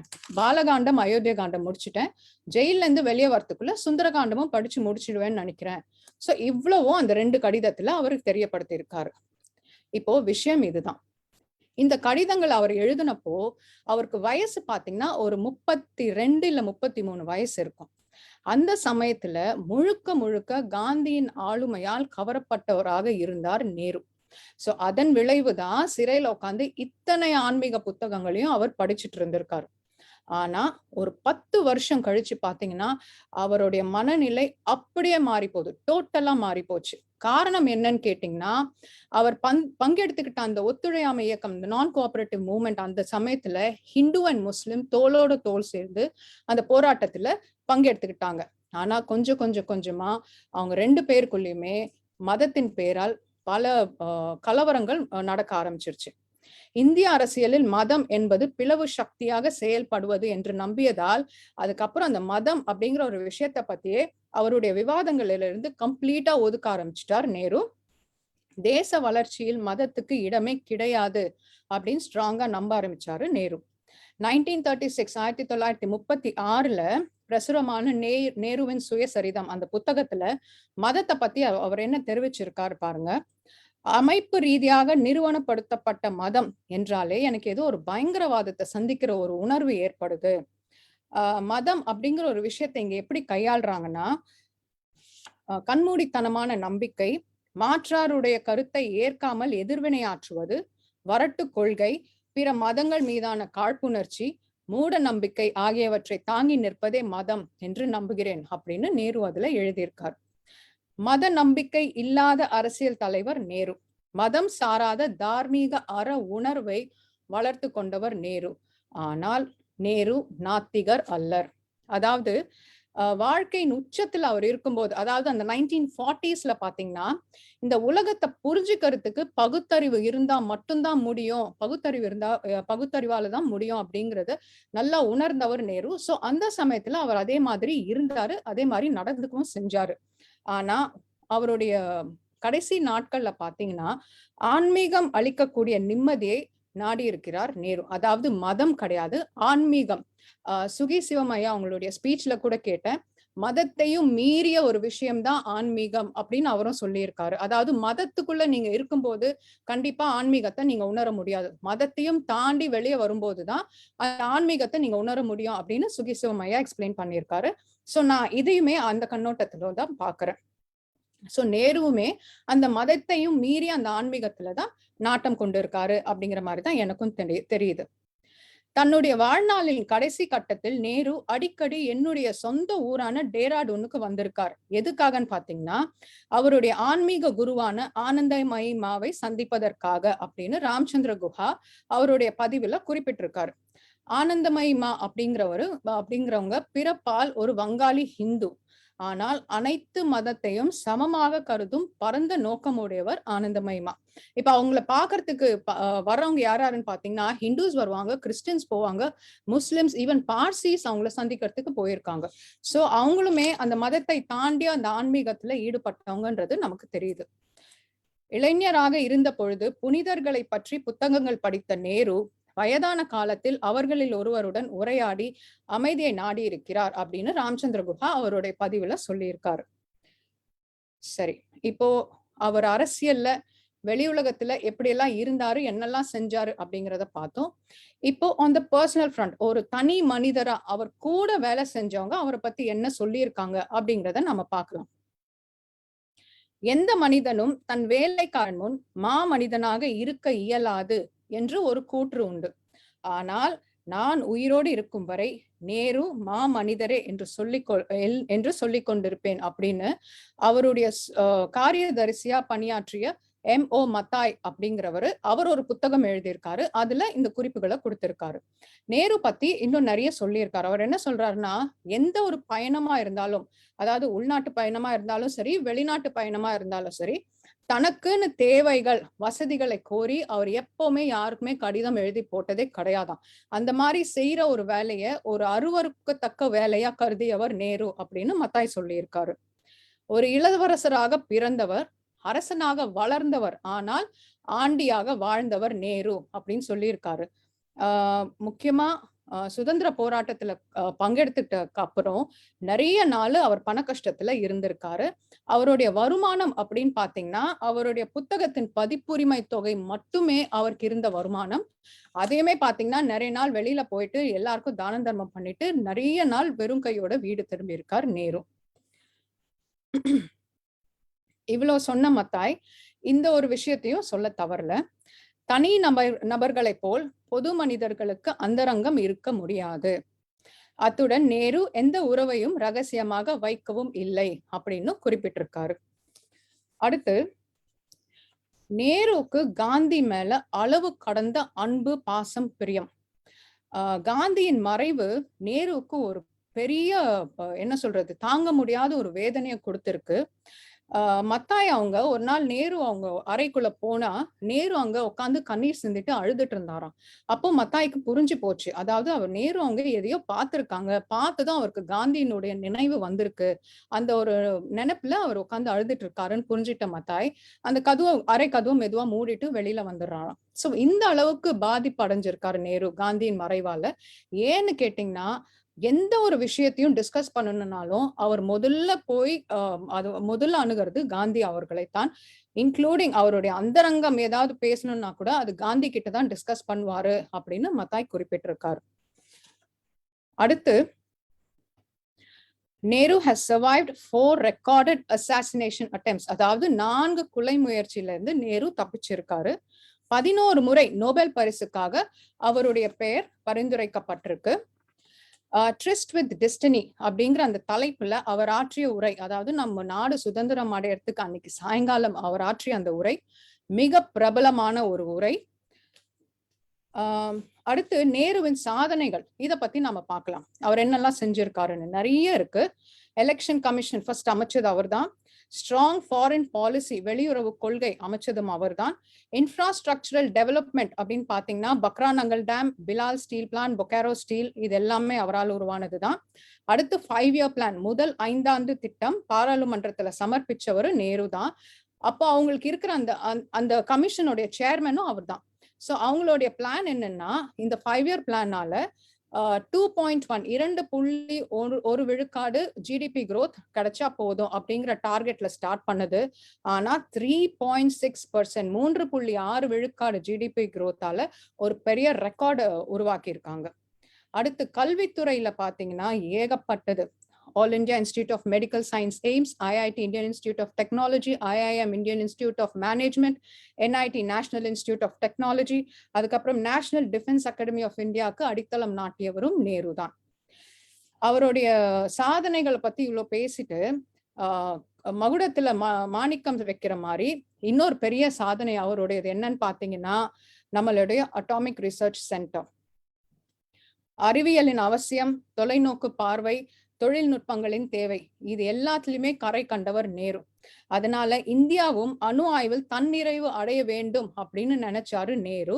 ஆகையால இந்த அணுசக்தி தொடர்பான பொறுப்புகளை முழு அனுமதியோட ஹோமி பாபா கிட்ட கொடுத்திருக்காரு நம்ம நேரு. டாக்டர் ஜஹாங்கீர் ஹோமி பாபா அணுசக்தி ஆணையம், அணுசக்தி துறை ஆகியவற்றை அமைப்பதில் முக்கிய பங்கு வகித்தவர். Atomic energy developed and prospered because of Nehru's vision and Baba's mission அப்படிங்கிற இந்த ஒரு கருத்தை யாராலும் மறுக்கவும் முடியாது, மறைக்கவும் முடியாது. Now towards the end, 1916 Kamala Kaur அப்படிங்கிற ஒரு பிராமண பெண்ணை மணக்கிறார் நேரு. அதுக்கப்புறம் 20 வருட திருமண வாழ்க்கைக்கு அப்புறம் கமலா நேரு இறந்துடுறாங்க. அவர் படிச்சது பாத்தீங்கன்னா மொத்தம் லண்டன்ல தான். Trinity law college London, Harrow school London, city law school London இங்க படிச்சவர். இன்ஃபேக்ட் இன்னொரு விஷயமும் நான் படிச்சேன். அவர் லண்டன்ல இருந்து படிக்கும்போது he was a sort of disoriented அப்படின்ற ஒரு லைன் படிச்சேன். அது என்னன்னா, தான் ஒரு இந்தியன் அப்படிங்கிற ஒரு உணர்வும் இல்லாம, அந்த வெளிநாட்டை சேர்ந்தவர் அப்படிங்கிற ஒரு உணர்வும் இல்லாம இருந்தாராம். அதுக்கப்புறம் நம்ம நாட்டுக்கு வந்து காந்திய சந்திச்சு பேசினதுக்கு அப்புறம் தான் அவருக்கு எல்லாமே புரிய ஆரம்பிச்சு அந்த ட்ராக்ல அப்படியே ஃபாலோ பண்ண ஆரம்பிச்சிருக்காரு நம்ம நேரு. அவருடைய உடன் பிறந்தவர்கள் விஜயலட்சுமி பண்டிட், கிருஷ்ணா நேரு. நேருவின் பெற்றோர்கள் மோதிலால் நேரு, ஸ்வரூப் ராணி நேரு. பிறந்த இடம் பிரயாக். பிறந்த தேதி நவம்பர் 14, 1889, 1889. இப்போ படித்தவர் வேறு, சிந்தனையாளர் வேறு. ஓகே, படித்தவர்னா கற்றறிந்தவர், படிச்சதை கத்துக்கிட்டாங்க அப்படின்னு சொல்லுவாங்க. ஆனா சிந்தனையாளர் அப்படிங்கிறது வேற.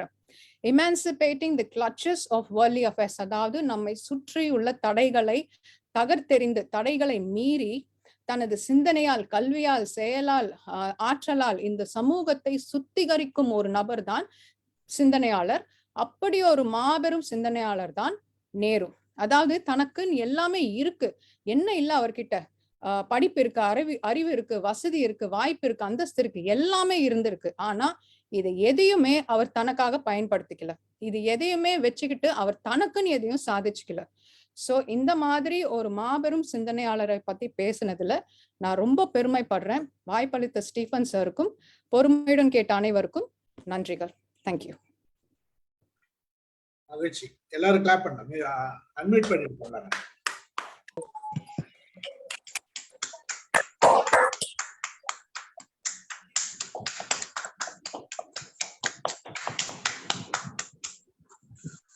அருமை அருமை. அதாவது கடைசியா முடிச்சீங்க பாத்தீங்களா, சிந்தனையாளர் அப்படின்னு சொல்லிட்டு, சிந்தனையால் செதுக்குங்கள் அப்படின்னு தான் நாம சொல்லிட்டு இருக்கோம். அந்த இடத்துல சிந்தனையாளரை பத்தி பேசுறதுல பெரும் மகிழ்ச்சி. அதாவது இப்படி கூட ஒரு ஸ்பீச் கொடுக்க முடியுமா அப்படின்ற ஒரு ஸ்டைல், உங்களுக்குன்னு ஒரு ஸ்டைல் உருவாக்கி இருக்கீங்க. அது ரொம்ப நல்லா இருக்கு, டிஃபரெண்டா இருக்கு. Thank you sir. சார் எவ்வளவு நேரம் பேசியிருக்கேன் சார்? மேக்ஸிமம் ஒரு 50 நிமிஷம் பேசியிருப்பீங்கன்னு நினைக்கிறேன். ஓகே, 50 நிமிஷம் அவ்வளவுதான். ஆனா அந்த 50 நிமிஷமும் வந்து 3/4 மணி நேரம் பேசியிருக்கீங்க.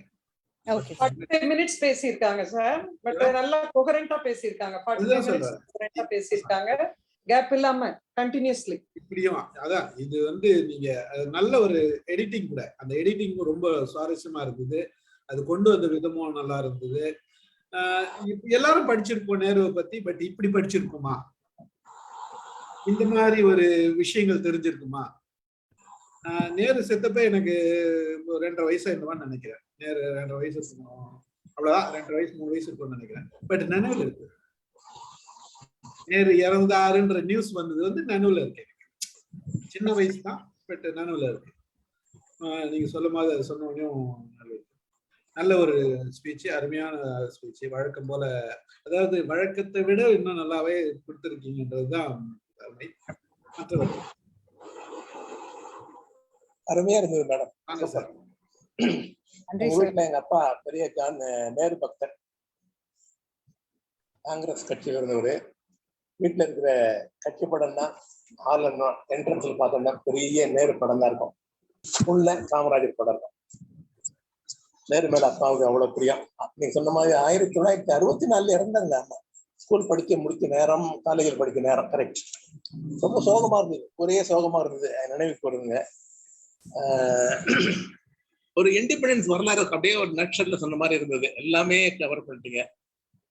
9 வருஷம் கிட்டத்தட்ட ஜெயில இருந்தாருன்னு கேள்விப்பட்டிருக்கோம். ஆனா இப்பதான் 3529 நாட்கள் சிறையில் இருந்தார்.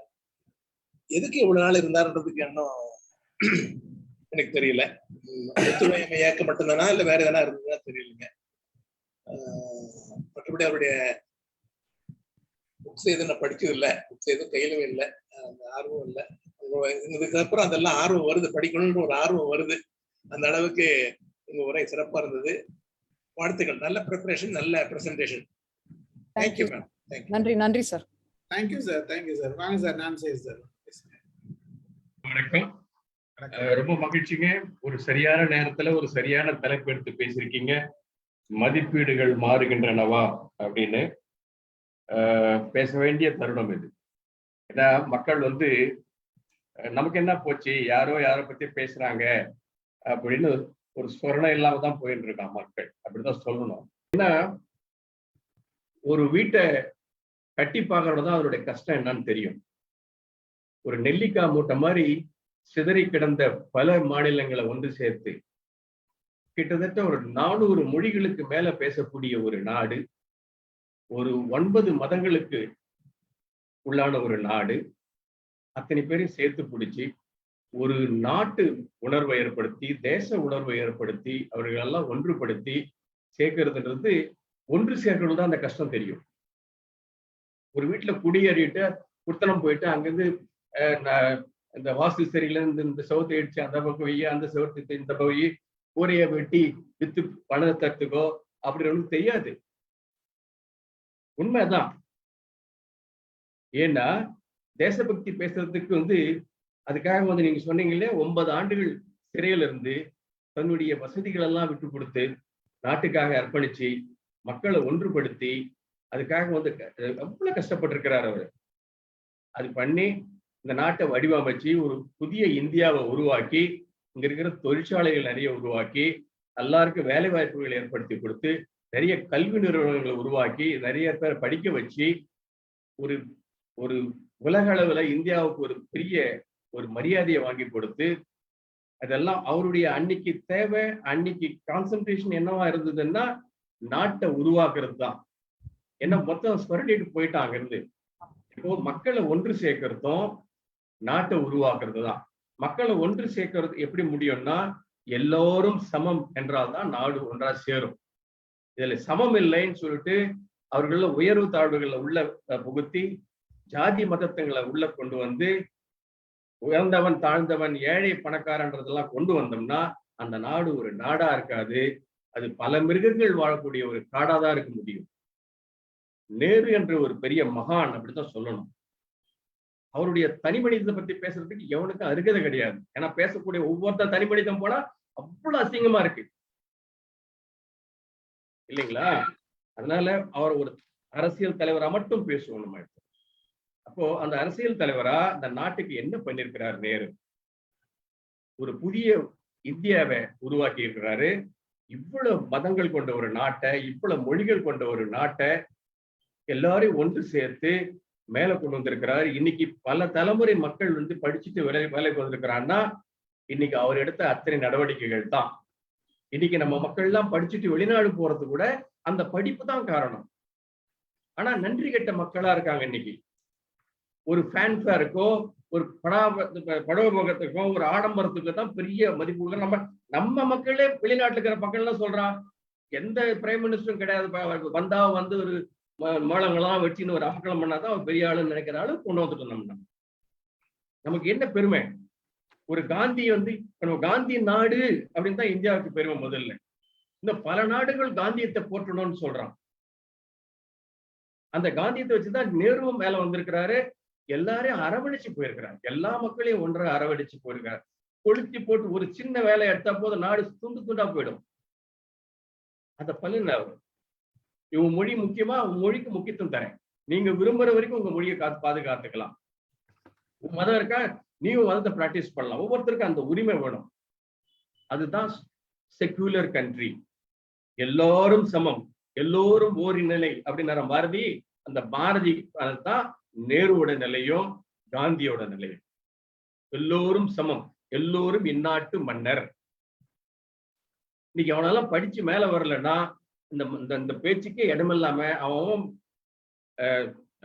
அவன் நிலத்துல வேலை பண்ணிட்டு இருப்பான், இல்ல வேற என்ன கூலி வேலைகள்லாம் பண்ணிட்டு இருப்பான்.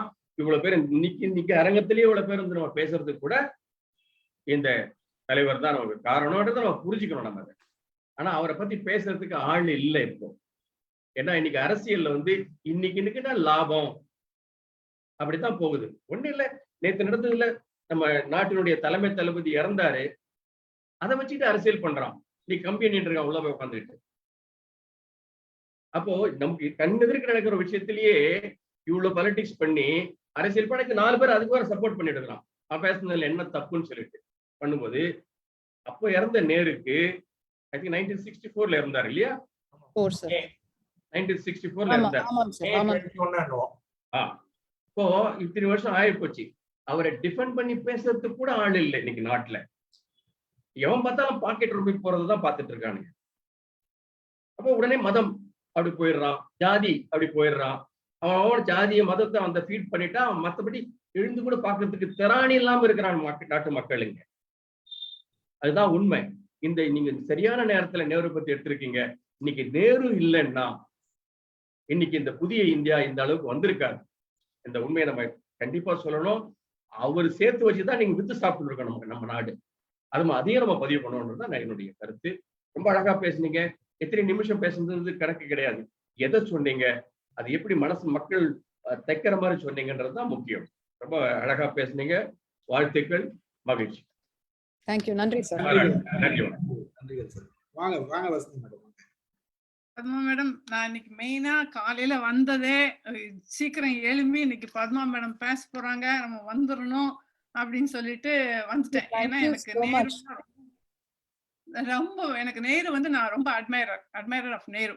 அதாவது இப்ப வந்து யங்ஸ்டர்ஸுக்கு வந்து என்னால தாங்க முடியாம இருக்கிறது என்னன்னா, அவங்களுக்கெல்லாம் ஒண்ணுமே தெரியாம அவங்க எல்லாம் வந்து இத்தனை பெரிய லீடரை கிரிட்டிசைஸ் பண்றாங்க. அதாவது ஒரு ஞானசேகரன் சொல்லாப்ல, அவரோட பர்சனல் லைஃப் உனக்கு எதுக்கு, என்ன வேணா பண்ணிட்டு போறாங்க, நீ முதல்ல அவங்களோட நல்ல விஷயங்கள் எல்லாம் புரிஞ்சுக்கிட்டியா? யங்ஸ்டர்ஸுக்கு ஒரு அருகதையும் கிடையாது. இவரை பத்தி பேசுறதுக்கே அருகதை கிடையாதவங்க எல்லாம் என்னெல்லாமோ போடுவாங்க. அப்போ வந்து நான் ரொம்ப டிஃபெண்ட் பண்ணுவேன் நேருவை. நீ இப்ப ட்ரெயின்ல போயிட்டு இருக்கேன்னா அது நேருவால, நீ இப்ப வந்து என்ஜினியரிங் காலேஜுக்கு போய் படிக்கிறேன்னா அது நேருவால, இத்தனை போய் மெடிக்கல் இதெல்லாம் உங்களுக்கு கிடைச்சதுன்னா அது நேருவால, நீங்க எப்படி பேச முடியும் அப்படின்னு நான் தான் டிஃபெண்ட் பண்ணுவேன் நிறைய. ஹூஸ்டன், எங்க காலேஜ்ல ஹூஸ்டன் கம்யூனிட்டி காலேஜ்ல ஒரு பெரிய மேப், புதுசா ஒரு பில்டிங் கட்டினாங்க. எங்க பில்டிங்க்கு ஆப்போசிட்டா ஒரு பில்டிங் கட்டி இந்த பில்டிங்க்கும் அந்த பில்டிங்க்கும் பிரிட்ஜ் போட்டாங்க. நான் வந்து அங்க போய் அந்த பில்டிங் கட்டும் போதே எங்க ஃபேக்கல்டிக்கு எங்கெல்லாம் இடம் இருக்கு எல்லாம் காட்டுறதுக்கு கூப்பிட்டு போனாங்க. அப்போ அது பெரிய ஒரு மேப் வச்சிருந்தாங்க. அந்த மேப்ல வந்து யார் யார் எந்தெந்த கண்ட்ரி என்னென்ன இந்த பில்டிங்க்கு டொனேட் பண்ணிருக்குன்னு போட்டிருக்காங்க. அதுல அதை நான் பிக்சர் எடுக்காம போயிட்டேன். அதுல ஸ்டீல் இந்தியா, ஸ்டீல் வந்து இந்தியால இருந்து வந்திருக்கு அவங்களுக்கு. அது எப்படி வந்துச்சு? நேரு வந்து அன்னைக்கு ரூர்கேலால வந்து ஸ்டீல் பிளான்ட கொண்டு வந்தாரு 1958ல. அதனால்தான் இப்ப ஸ்டீல் கிடைச்சிருக்கு இந்த கண்ட்ரிக்கு. சோ இதெல்லாம் வந்து யாருமே வெளியில பேசுறது இல்ல, சொல்றது இல்ல. நம்மளோட மதிப்பை வந்து வெளியில வந்து எவ்வளவு அழகா இருக்கு, இதுக்கு யாரெல்லாம் இருந்தாங்க முதல்ல. இது இந்த மாதிரி ஒரு டெவலப்பிங் கண்ட்ரிக்கு ஒரு யங் லீடர் வந்ததுனால தான் நம்மளால இவ்வளவு முன்னுக்கு வந்து முடிந்தது. அதுவே ஒரு ஓல்ட் லீடர் வந்து கொஞ்ச நாள்ல அங்கேயே பொலிட்டிக்கல் கேயாஸ் வந்திருந்தது வச்சுக்கோங்க, நம்ம இவ்வளவு தூரம் வந்திருக்க முடியுமா? இல்ல, அவர் ஐடியலிஸ்டிக் தான். ஆனா அந்த ஐடியலிசம்ல நம்ம நிறைய பலம் தான் நிறைய கிடைச்சது. சோ அதுக்கப்புறம் அது ரொம்ப நான் அடிக்கடி அதையே நான் அந்த பிக்சர் எடுக்காம போயிட்டேன்னு நினைப்பேன். இன்னொரு தடவை போய், ஏன்னா பில்டிங் முடிஞ்சிருச்சு, அந்த மேப் எடுத்திருப்பாங்க. இப்போ இன்னொரு தடவை அந்த மேப் இருந்துச்சுன்னா நான் போய் எடுத்துட்டு வரேன். அப்புறம் வந்து ரெண்டு மூணு ரொம்பவே நல்லா நீங்க கோஆர்டினேட் பண்ணி நல்லா அதாவது அனலைஸ் பண்ணி, ஆனா அதை வந்து நல்ல ஒரு ஃப்ளோவோட நல்லா சொன்னீங்க. தேங்க்யூ. சைனா வார் வந்து நான் ஃபியூ மினிட்ஸ் எடுத்துக்கிறேங்க. பரவாயில்லையா ஸ்டீஃபன் சார்? சைனா வார் வந்து வந்தப்போ, அதாவது அவர் ரொம்ப ஐடியலிஸ்டிக். இது வந்து நேரு வந்து ரொம்ப ஐடியலிஸ்டிக்கா இருந்தாரு. அவருக்கு எல்லாம் தெரியும், இந்த நம்மளோட வீக்னஸ் எல்லாம் தெரியும். இந்த மாதிரி இந்த புக் நான் படிச்சிருக்கேன் sir, Jawaharlal Nehru autobiography. Okay, அதுல எல்லாம் மார்க் எல்லாம் பண்ணி தெரியுதா என்ன தெரியல, தெரியுது மேடம், நல்லாவே தெரியுது. மார்க் பண்ணி வச்சிருப்பேன் நான் அதை.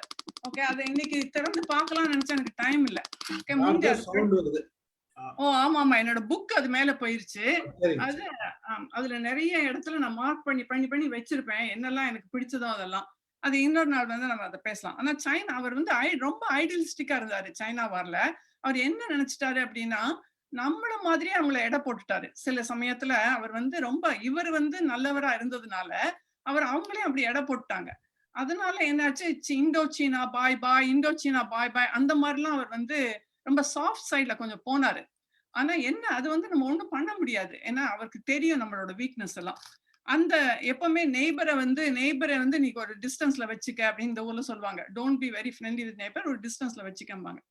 இன்டர்நேஷனல் லீடர்ஸ் எல்லாருமே அவர் ரொம்ப போற்றி புகழ்ந்தாங்க. ரஷ்யா, அமெரிக்கா ஆக்சுவலா வந்து நம்ம வேர்ல்டு நம்ம இண்டிபெண்டன்ஸ்க்கு அப்புறம் America was offering help to India. Okay, they wanted to bring, ஏன்னா இந்தியாவை ரொம்ப இதா பார்த்தாங்க அவங்க. ஏன்னா இவங்களுக்கும் பிரிட்டிஷை பிடிக்காது, இவங்களும் அவங்க கிட்ட இருந்து தான் ஃப்ரீடம் வாங்கியிருக்காங்க. அமெரிக்கன்ஸும் பிரிட்டிஷ் பீப்புள்கிட்ட இருந்து நம்ம ஃப்ரீடம் வாங்கணும்னா அந்த கண்ட்ரி டெவலப் பண்றதுக்கு ரொம்ப ரூஸ்வால்ட்ல முதற்கொண்டு they offered. பட் நம்ம ஊர்ல என்ன ஆயிடுச்சுன்னா, இப்பதான் ஒரு ஒயிட் இதுல இருந்து நம்ம வெளியில வந்திருக்கோம், இன்னும் உள்ள வந்துடக்கூடாதேன்னு ஒரு பயம் இருந்திருக்கலாம் அவங்களுக்கு, அந்த லீடர்ஸ்க்கு. அது ஒரு காரணமா இருந்திருக்கலாம்.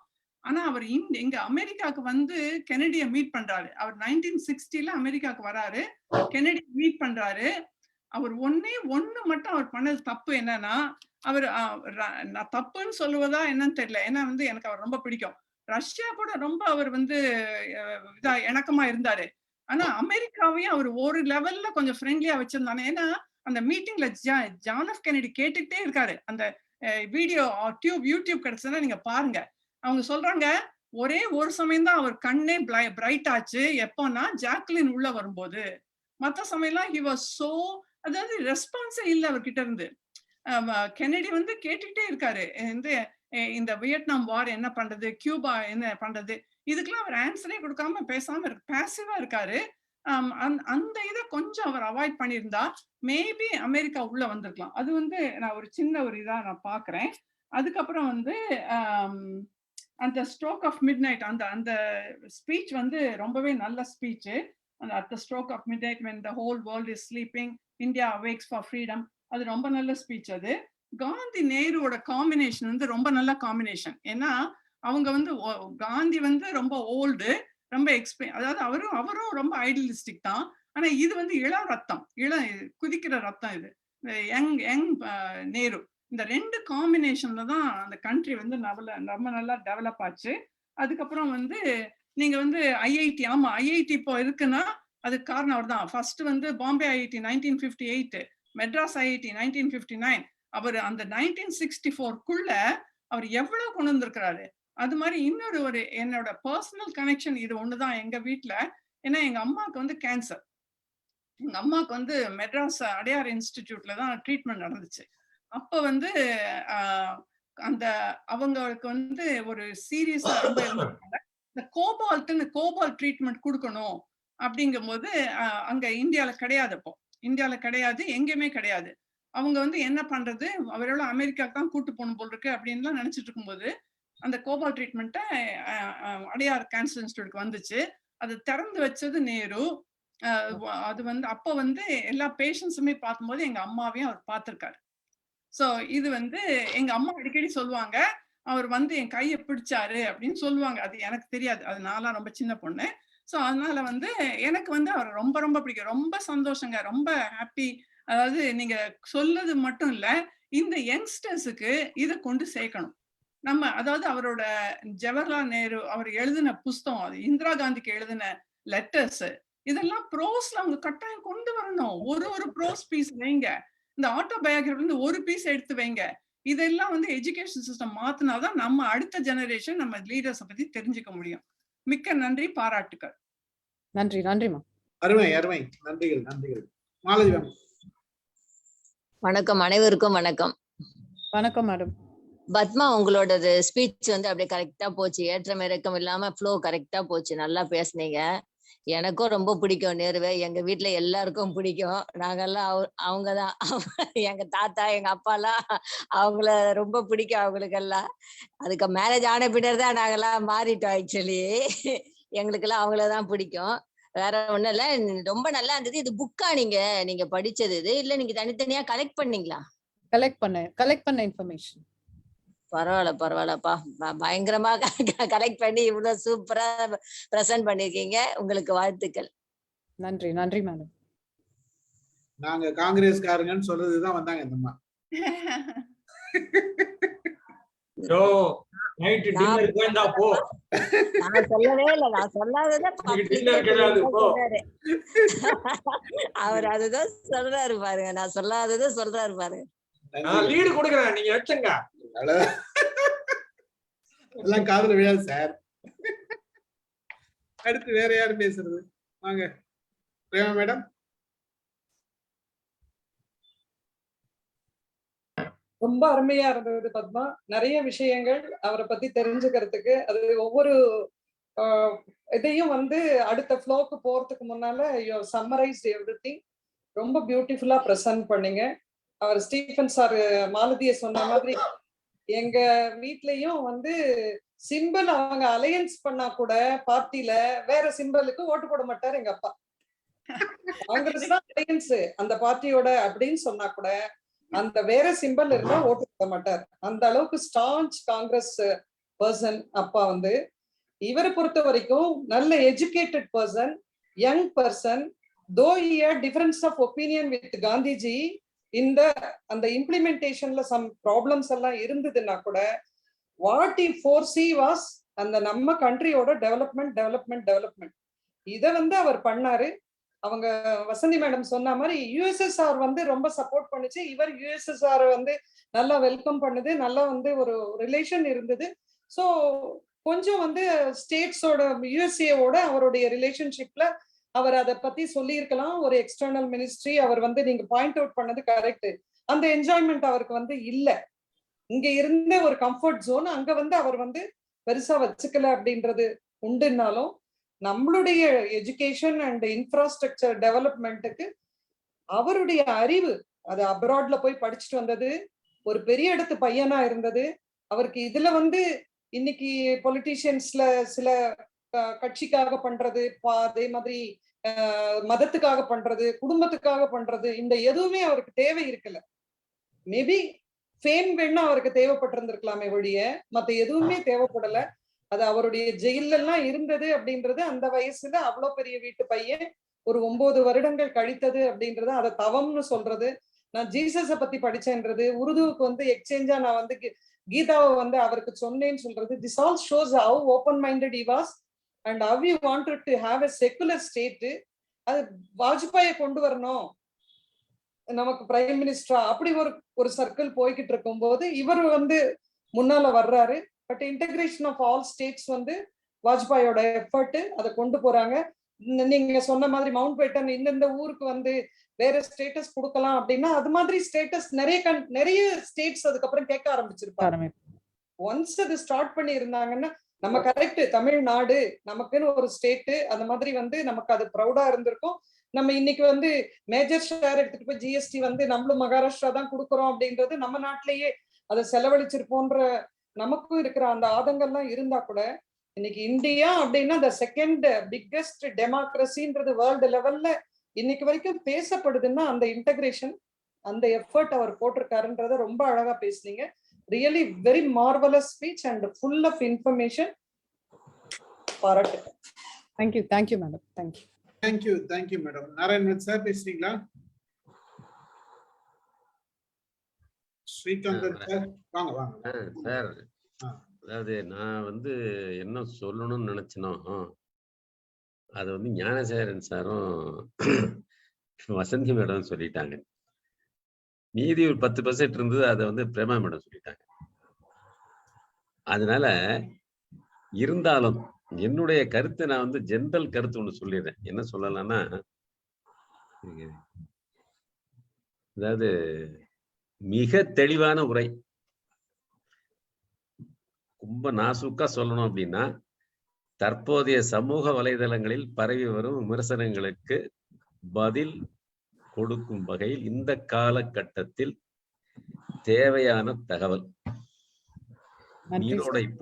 நீரோடை போன்ற அருமையான உரை, அரசியலை கலக்காமல் கொடுத்த மிகுந்த சாதுரியமான உரை, மோஸ்ட் கேர்ஃபுல்லி கிராஃப்டட் பிரசன்டேஷன் அப்படின்னு சொல்லலாம். It's a matured reply to the present mudslinging statements.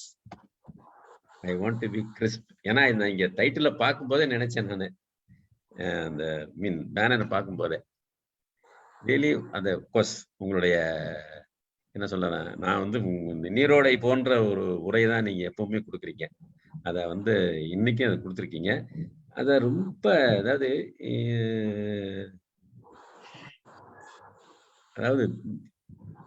இதை விட ஒரு ஆணி அடித்த மாதிரி வந்து இன்னைக்கு பரப்பி வரும் சில தகவல்களுக்கு இத மாதிரி ஒரு ஃபிட்டிங் ரிப்ளை அத சொல்லாம சொல்லியிருக்கீங்க. Hats off. Excellent madam. Thank you. நன்றி sir. Thank you sir. Thank you. Okay, Srikanth sir, Srikanth Raja sir பேசுறீங்களா? வணக்கம்.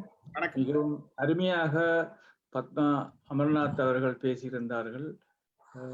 எல்லா விஷயத்தையும் எல்லாம் சொல்லி போட்டார்கள். எனக்கு பேசுறதுக்கு ஒன்றுமில்லை. ஒரு விஷயம் மட்டும் சொல்றேன். அவர் பிறந்த நாள் வந்து November 14 சில்ட்ரன் டேயா டிக்ளேர் பண்ணியிருந்தார்கள். அதை நாங்கள் இங்கே சிறப்பாக கொண்டாடினாங்க. எங்களோட ஜூம் நிகழ்ச்சியில November 14 November 15 சில்ட்ரனை விட்டு எல்லாம் பேசன்னு சொல்லியும் கவிதைகளையும் ஆங்கிலத்திலும் தமிழிலும் பேசுவதற்கு வசதிகள் செய்து கொடுத்து அவருடைய பிறந்த நாளை கொண்டாடினோம். அதான் நான் சொல்ல இருக்கிறது. அந்த பிறந்த நாள் வந்து November 14. அதனால ஒரு நாள் இல்ல 2 நாள் கொண்டாடுறாங்க, November 14 and 15. மிகவும் நன்றி.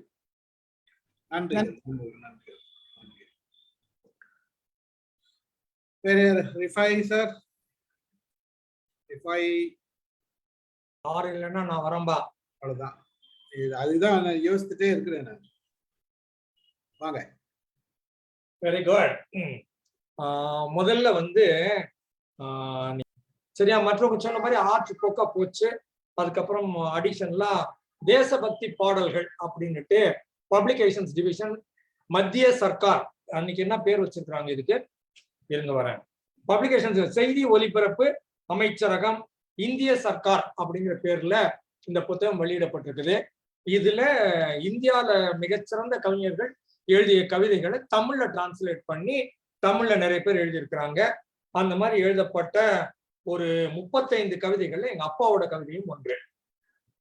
இந்த நாடு நம் நாடு, அசாமிஸ் கதையில ஹேம் பருவா அப்படின்னு எழுதுறத டிரான்ஸ்லேட் பண்ணி தமிழ்ல இந்த நாடு நம் நாடு, எண்ணில் சரித்திர பாலம் எல்லாம் முந்தி கடந்து செல்பொழுதின் முக்கிய நினைவு சின்னம் என சிந்து மொழியை கொண்டுள்ள சிறந்த இடமே நம் நாடுன்னு ஆரம்பிச்சு எல்லாமே இந்த சீன போற அடியொற்றி எழுதப்பட்ட பாடல்கள். சங்கநாதம் கேட்குது, சிங்கநாதம் சாகுது அப்படிங்கிற மாதிரி கண்ணதாசனும் ஒன்று எழுதுனதாக ஞாபகம். அது இதெல்லாம் அந்த காலத்து செய்திகள். அதுக்கப்புறம் காந்தி நேரு காம்பினேஷன் சொல்ற போது காந்தி முழுக்கவே இந்து மதத்துல நம்பிக்கை உள்ளவரா இருந்தாரு. வர்ணாசிரம தர்மம் காப்பாற்றப்பட வேண்டும் அப்படிங்கிறதுல அவருக்கெல்லாம் ஏராளமான நம்பிக்கை இருந்தது. அதனால அந்த இடங்கள்ல பெரியார் அவரோட மிகப்பெரிய இடத்துல மாறுபட்டாரு. நேருவும் மாறுபட்டார். அதாவது ஐரணி முரண்னு சொல்லுவாங்க. ஒரு பக்கம் இந்த மாதிரி நீ என்னுடைய ஆசிரியர், டீச்சரு, குரு எல்லாம் வச்சுக்குவோம், நீ சொல்றதெல்லாம் கேட்டுக்குவோம், தனிப்பட்ட முறையில எங்க கொள்கைகள் வச்சுக்குவோம், அதை கொஞ்சம் கூட காம்ப்ரமைஸே பண்ண மாட்டோம் அப்படின்னுட்டு காந்தியோட பல டிகேட்ஸ் ஒன்னா இருந்த ஆளு, காந்தியோட வேறுபட்ட கொள்கையை வச்சிருந்தவர் இவரு. பகுத்தறிவு நிறைய இருந்துச்சு. நாத்திக கருத்து நீங்க சொன்ன மாதிரி ஓப்பனா கடவுள் இல்லைன்னு வரல. ஏன்னா போக்கஸ் இந்தியாவுக்கு விடுதலைங்கிறது தான் போக்கஸ் ஆகிடுச்சு. பெரியாருக்கு இந்த இடத்துல தனி மனிதன் அவமானப்படுத்தப்படுகிறானே, அல்ல தனி மனித விடுதலை முக்கியம், நாடு பிரிட்டிஷ்காரனோட இருந்துட்டு போகுது, பிரிட்டிஷ்காரங்க இருந்து மாத்தி இப்ப பாஜக கையில கொடுத்தானே இப்ப எல்லா சீர்கேடும் நடந்துட்டு இருக்கு. அதனால அவர் என்ன சொல்றாருன்னா, தனி மனிதன் நல்லா இருக்கட்டும், நாடு பிரிட்டிஷ்காரங்க இருந்தா எல்லாத்தையும் ஒரே மாதிரி ட்ரீட் பண்ணுவான், இவங்க எல்லாம் பாஜக கையில போச்சுன்னா தனித்தனியா வர்ணசிரமத்தை கொண்டாந்துருவான் அப்படின்ட்டு. இவ்வளவு படிக்கிற போது நாடு இந்த மாதிரி போகும் தெரிஞ்சிருந்தா நேரு எல்லாம் இவ்வளவு கஷ்டப்பட்டுருக்கவே மாட்டாங்கன்னு நான் நினைக்கிறேன். அதுக்கப்புறம் உள்ளே வந்தோமானால் இதே மாதிரி பாரதியும் பாரதிதாசன் கொள்கை வேறுபாடு உண்டு. பாரதியார் முழுக்க கடவுள் நம்பிக்கை உள்ள ஆளு, பாரதிதாசன் முழுக்க தமிழோட இருந்த ஆளு. கடவுள் மறுப்பாளர். அதே மாதிரி பெரியார் முழுக்க முழுக்க சோசியல் சர்வீஸ் சொன்னாரு, கவர்மெண்ட்டுக்கு வரக்கூடாதுன்னாரு. அண்ணா முழுக்க முழுக்க கவர்மெண்ட் பவர் இருந்தா தான் சோசியல் டிரான்ஸ்ஃபர்மேஷனே வரணும்னு சொல்லி மாறுபட்டார். அதனால ஒன்னா இருப்பாங்க, பல வருடங்கள் ஒன்னா இருப்பாங்க, முக்கியமான இடங்கள்ல கருத்து மாறுபாட்டோட இருப்பாங்க. அந்த மாதிரி பார்க்கிற போது காந்தி நேரு ஒரு அருமையான காம்பினேஷன். அதே மாதிரி காந்தி இறந்து போகிற நேரத்தையும் சொல்றாரு, நேரு இறந்து போறப்ப சொல்றாரு, என்னுடைய சாம்பல் எரிச்சதுக்கு அப்புறமா சாம்பலை கொண்டு போய் கங்கையில தூவுங்க, இதுக்கு புனிதமும் மதமும் ஒண்ணும் சம்மந்தமே கிடையாது, கங்கை கரையில நான் ஓடி ஆடி விளையாண்டேன், அந்த நதியோட நான் சேரணும்னு நினைக்கிறேன், அவ்வளவுதான். அதுக்காக என் சாம்பலை கங்கையில போடுங்க, இதுக்கும் இந்து மதத்துக்கும் எந்த சொந்தமும் கிடையாது, சம்மந்தமும் கிடையாதுன்னு ஒரு புக்ல எழுதியிருக்கிறாரு. அச்சா, அதுக்கப்புறம் பிக்கப் ஆப்பனன்ஸ். இது ரொம்ப மிகச்சிறந்த செய்தி என்னன்னு கேட்டீங்கன்னா, நல்ல தலைவர்கள் தன் மீது தன்னம்பிக்கை இருக்கிறவங்க இந்த ஆப்பனண்ட் கொள்கைகள் இருக்கிற எல்லாத்தையும் கொண்டாந்து உள்ள வச்சுப்பாங்க. இது இந்த பயந்தாங்கொள்ளிங்க தான் என்ன பண்ணுவாங்க, 10 தலைப்பு எனக்கு வை, எல்லா பேரையும் சொல்லு, ஆசி ஜோதியா அணைய விளக்குன்னு ஆரம்பி, காலில் விழுந்து கும்பிடுறவங்க மட்டும்தான் என் கூட இருக்கணும், டயரை பார்த்து கும்பிடணும், ஹெலிகாப்டர் பார்த்து கும்பிடணும் அப்படிங்கிறது எல்லாமே தாழ்வு மனப்பான்மையிலிருந்து வர்றது. தன்னம்பிக்கை இருக்கிற ஆளு நீ எவ்வளவு புச்சாலியோ அவ்வளவு புச்சாலியும் நான் பக்கத்துல வச்சுப்பேன்னு சொல்லுவாங்க. ஏன் சீட்டை கவுத்துருவாங்கிற பயம் வராம இருக்கணும். இவங்க அந்த ஏன் சீட்டு பயம் அப்படின்னு நினைக்கிற ஆளுதான் டம்பி பீஸ் எல்லாத்தையும் கொண்டாந்து மந்திரியா வச்சுக்கிறது. அதுல மிகச்சிறந்த மனிதர் இந்த நேரு. யாரெல்லாம் முரண்பட்டாங்களோ அவ்வளவு பேரையும் பக்கத்துல வச்சிருந்தாரு. அவர் இரும்பு மனிதர்னு சொல்ற ஆளே சர்தார் வல்லபாய் பட்டேல பக்கத்திலேயே வச்சிருந்தார். சண்முகம் செட்டிங்கிற நீதி கட்சி இவங்களோட சம்பந்தம் இல்லாத ஒரு இடம். என்ன அது மாதிரி அம்பேத்கருங்கிற ஒரு காங்கிரஸ் வேணாம், இந்து மதமும் வேணாம், நான் தனியா போறேன், புத்த மதத்துக்கு போறேன் அப்படின்னு போன ஆளை கூப்பிட்டு உள்ள வச்சாங்க. எங்க மூளை இருந்தாலும் புத்திசாலித்தனம் இருந்தாலும் வாங்க டீம்ல ஒர்க் பண்ணுங்க, நாடு முக்கியம், என்னுடைய தனிப்பட்ட கருத்தெல்லாம் நான் தனியா வச்சுக்கிறேன், நீ ஒரு ஃபீல்ட்ல புத்திசாலி, அந்த ஃபீல்டு இன்னைக்கு கவர்மெண்ட்டுக்கு தேவைப்படுது, உங்க கையில அந்த குவாலிட்டி இருக்கு, நீ வா கூட உட்கார நம்ம வேலை பார்க்கலாம், எல்லா ஃப்ரீடமும் கொடுத்துட்றேன், நம்ம தனிப்பட்ட சண்டை நம்ம பாட்டுக்கு தனியா கச்சேரி வச்சுக்கலாம் அப்படிங்கிறது. இன்னொரு இடம் ராஜேந்திர பிரசாத் மந்திரி ஆக்கணும்னு நினைச்சாரு அவரு நேரு. அது எப்படியோ கொஞ்சம் மாறிக்கறி போய் அவர் பிரசிடென்ட் ஆனாரு. ராதாகிருஷ்ணனுக்கு சர்வப்பள்ளி ராதாகிருஷ்ணன் பாங்க, அவர் கல்வி தந்தை என்னென்னவோ பேர்லாம் வச்சுக்கிறாங்க, அவருக்கு மிகப்பெரிய பிலாசபர் எல்லாம் பேர் வச்சிருக்காங்க, அவர் பேரை சொல்லி எல்லாம் சொல்லிட்டு இருக்காங்க. அவர் ராஜேந்திர பிரசாத ஒரு நாளும் மதிச்சதே கிடையாது. வைஸ் பிரசிடென்ட் எல்லா நேரமும் ராஜேந்திர பிரசாதோட சண்டை போட்டே இருப்பார் ராதாகிருஷ்ணன். இவங்க சண்டையை சமாதானம் பண்ணி வைக்கிறதே நேருவோட வேலையாக இருந்தது. அது ராஜேந்திர பிரசாத் திருப்பியும் இருந்து 8 வருஷம் இருந்து அவர் போனதுக்கு அப்புறம் தான் ராதாகிருஷ்ணன் கொஞ்சம் அடங்கி பிரசிடென்ட் ஆனாருன்னு சொல்லுவாங்க. இல்லைன்னா இவர் எப்பவுமே ஒரு ராஜேந்திர பிரசாத சீனியர்னு கூட மதிச்சது இல்லை. நான் அளவுக்கு அந்த ஆளு புத்தாலி இல்லை அப்படிங்கிற எண்ணத்தோடய ராதாகிருஷ்ணன் இந்த காலகட்டங்கள்லாம் உண்டு. அதெல்லாம் ரொம்ப பிரச்சனையான சிச்சுவேஷன் சொல்ல வர்றேன் நான். அதுல ராஜாஜி நிறைய கருத்து வேறுபாடு உள்ள ஆளு. தமிழ்நாடு தான் அவருக்கு முக்கியம், சம்ஸ்கிருதம் தான் முக்கியம், மதம் தான் முக்கியம், அவங்க பிள்ளைகள் தான் முக்கியம். அதுக்கு நடுவில் இவர் பேலன்ஸ் பண்ணார். நேரு எல்லாமும் தெரிஞ்சு பேலன்ஸ் பண்ணார். பெரியார் நேரா சண்டை போட்டார், அவர் பேலன்ஸ் பண்ணி கூடவே வச்சிருந்தார் நேரு. ஆச்சா, அதுக்கப்புறமா சைனா வார் நீங்க சொன்ன மாதிரி இது கையில ஒண்ணுமே கிடையாதுங்க, நாடுமே ஒண்ணு அமைக்கல, நம்ம கிட்ட ஒரு கட்டுக்கோப்பான இதுவே கிடையாது, ஒண்ணுமே இல்லாத நேரத்துல இப்ப போய் சண்டை போட்டோம்னா அடுத்து இன்னும் 20 வருஷத்துக்கு நிமிரவே முடியாது. அதனால நீ சைனா வார்ல தோத்து போனோம்னா சொல்லிட்டு போ, ஆனா நாடு முக்கியம் இல்ல. இன்னைக்கு நம்ம பாக்குற அவ்வளவும் நீக்கமரம் நிறைந்திருக்கிற அவ்வளவு வளர்ச்சிக்கும் இந்த ஆளு விதை போட்டது. வேப்ப மரம் எவ்வளவு நல்லா இருக்குது பாத்தியா அப்படின்னையோ, வேப்ப மரத்துக்கு விதை போட்டவன் அவன், அதை பார்த்தவன் அவன், தண்ணி ஊத்தி பார்த்து வச்சவன் அவன். இன்ஃப்ராஸ்ட்ரக்சர்னு சொல்ற எல்லா இடங்களும் இண்டஸ்ட்ரி முழுவதும் இல்ல சட்ட அமைப்பு முழுவதும் இல்ல மக்களுக்கான தேவை இல்லாமும் அவ்வளவு இடமும் பண்ணது. காந்தி நான் தப்பா சொல்லல, சுதந்திரம் வர்றதுக்கு என்ன பண்ணணுமோ அவ்வளவு பண்ணாரு, இறந்துட்டாரு. இருந்திருந்தா என்ன பண்ணிருக்கக்கூடிய வாய்ப்பு இருக்கு. நான் காந்தியை குறைத்தே மதிப்படல. காந்தி கொடுத்தத இவ்வளவு தூரம் டெவலப் பண்ணி கொடுத்தது இவரு. காந்திகிட்ட பவரே கிடையாதுங்க, பிரிட்டிஷ்காரன் தான் பவர் வச்சிருந்தான். காந்தி போராடிட்டே இருந்தாரு, வேணும் வேணும் வேணும்னு போராடிட்டு இருந்தாரு, கொடுன்னு கேட்டுட்டு இருந்தாரு, உடன்படிக்கைன்னு போட்டுட்டு இருந்தாரு. தவிர கையெழுத்து போடுற அதிகாரமும் நான் தான் வச்சிருக்கிறேன், என் பவர் எங்கையில இருக்குது, என் நாடு இப்படி இருக்கும் அப்படின்னு சொல்லி முழுக்க முழுக்க செயலாற்றி காண்பித்தவர் நேரு. கூடவே காந்தி இருந்தா நல்லா இருந்திருக்கும், நல்லா இல்லைங்க, அவர் இல்லைங்கிறது வேற விஷயம். ஆனா நேரு இவ்வளவு வேலையும் காந்தி இல்லாமல் பண்ணிருக்கிறாருங்கிறது ரொம்ப முக்கியம். காந்தி போராடுற போது நேரு வந்திருக்கிறார், நேரு போராடுற போது காந்தி இல்ல. காந்தி அதனால நேரு தனி மனிதனாக போராடி இருக்கிறார். அதுக்கப்புறமா தொலைநோக்கு பார்வையில இங்க பேசுற போது ஒரு ஞானசேகரன் சொன்னாங்க, இவங்க சொன்னாங்க, வசந்தி மேடம் சொன்னாங்க. இது நேரு என்ன கொடுத்தாருன்னா, நேரு இன்னைக்கு இஷ்டமா நீங்க சோசியல் மீடியால திட்டுறதுக்கான எல்லா பவரையும் அந்த ஆள் தான் கொடுத்தாரு. திட்டிக்கடா, எவ்வளவு வேணா திட்டிக்கோ, நீ எட்வினான்னு சொல்லு, நீ சிகரெட்னு சொல்லு, நீ என்னத்தை வேணாலும் சொல்லு, உனக்கு திட்டத்துக்கான அவ்வளவு அதிகாரத்தையும் அவ்வளவு பவரையும் இன்னைக்கு கொடுத்தவர் யாருன்னா அந்த நேரு தான் கொடுத்தாரு. நேரு கொடுத்த பவரை வாங்கி தான் நேரு திட்டின்னு உட்கார்ந்து இருக்கிறீங்க. அந்த காலத்துல வால்டேரை பத்தி சொல்லுவாங்க, I will fight for the freedom of my enemy such that he will have the freedom to fight with me. வால்டேர்னு பேர் அவருக்கு. அது போல இது. அதுக்கப்புறமா 9 மதங்கள் 400 மொழின்னு சொன்னார் அவர், நாராயணமூர்த்தின்னு நினைக்கிறேன். அதனால யார் சொன்னாங்கன்னு தெரியல. இவ்வளவையும் சேர்த்து இந்த 540 சமஸ்தானம் அவன் குட்டி குட்டி ராஜாங்க. அவன் ராஜான்றவன் அவன் ஏரியாவுக்கு அவன் தலை. அவன் பூனையா இருப்பான், ஆனா பூனைக்கு அவன் தலைங்கிறதுனால அவன் தலைக்கு என்னென்ன பண்ண முடியுமோ அவ்வளவும் பண்ணிட்டு உட்கார்ந்து இருப்பான். அவ்வளவு பேரையும் கொண்டு வந்து ஒரு லெவல்ல 5 பேர் 10 பேர் சேர்க்கறதே இவ்வளவு பெரிய காரியமா இருந்து 540 பேரை சேர்த்திருக்கிறோம். லிட்ரஸி லெவல் அன்னைக்கு 1.5% 7%. பெண்களுடைய லிட்ரஸி லெவல் 1.5%. 7% லிட்ரஸில இவ்வளவு வேலை பார்த்திருக்கிறாரு.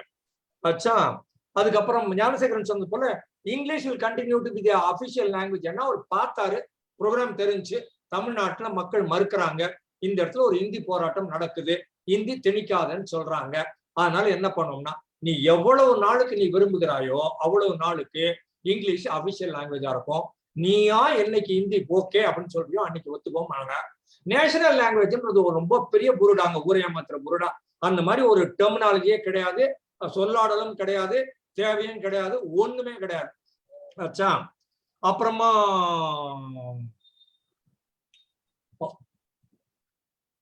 குழந்தைகளை பத்தி சொன்னாங்க அவங்க ஸ்ரீகாந்த் ராஜா.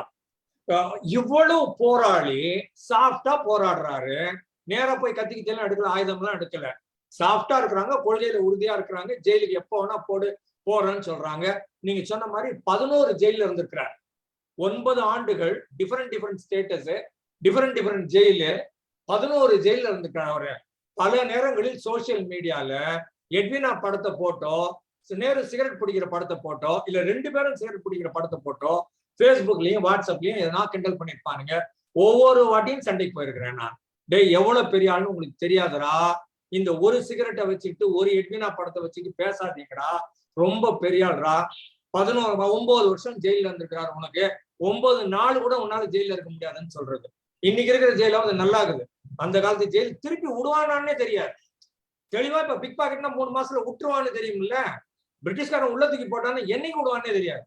அப்படியெல்லாம் போயிருக்கிறாங்க, மனைவியை விட்டுட்டு குழந்தைய விட்டுட்டு அப்படிலாம் போய் உள்ள இருந்திருக்கிறாங்க. ஆச்சா, அதுக்கப்புறம் நான் இதே மாதிரி மன்மோகன் சிங்கையும் இஷ்டமா திட்டி இருக்கிறானுங்க இந்த 10 வருஷத்துல. ஒவ்வொருத்தரையும் சொல்றது 35 டிகிரி வச்சிருக்கிறாரா அந்த ஆள் எக்கனாமிக்ஸ்ல.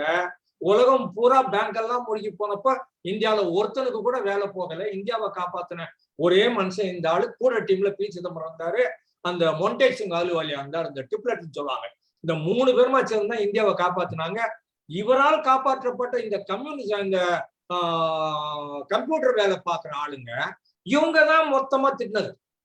எல்லாம் கம்ப்யூட்டர் படிச்ச ஆளுங்க, எல்லாம் நாங்க தான் பெரிய ஆளுங்கன்னு சொன்னவங்க இவங்கதான் மன்மோகன் சிங் அவ்வளோ அதிகமா திட்டின ஆளுங்க. இவங்கதான் அந்த வேலை போகாமல் காப்பாற்றப்பட்டவர்கள் அவர்களால. அதே மாதிரி எது பாத்தீங்கன்னாலும் யார் இப்ப மருத்துவரை யார் ஒரு ஆள் இங்க இருக்கிறாரு, அந்த ஆளு இஷ்டமா திட்டி உட்கார்ந்துருக்காரு, என் ஜாதியை மட்டும் வளர்க்குறேன்னு சொல்றாரு. யோ, நீ படிச்ச மருத்துவத்துக்கு வித்து போட்டதே அந்த ஆளு.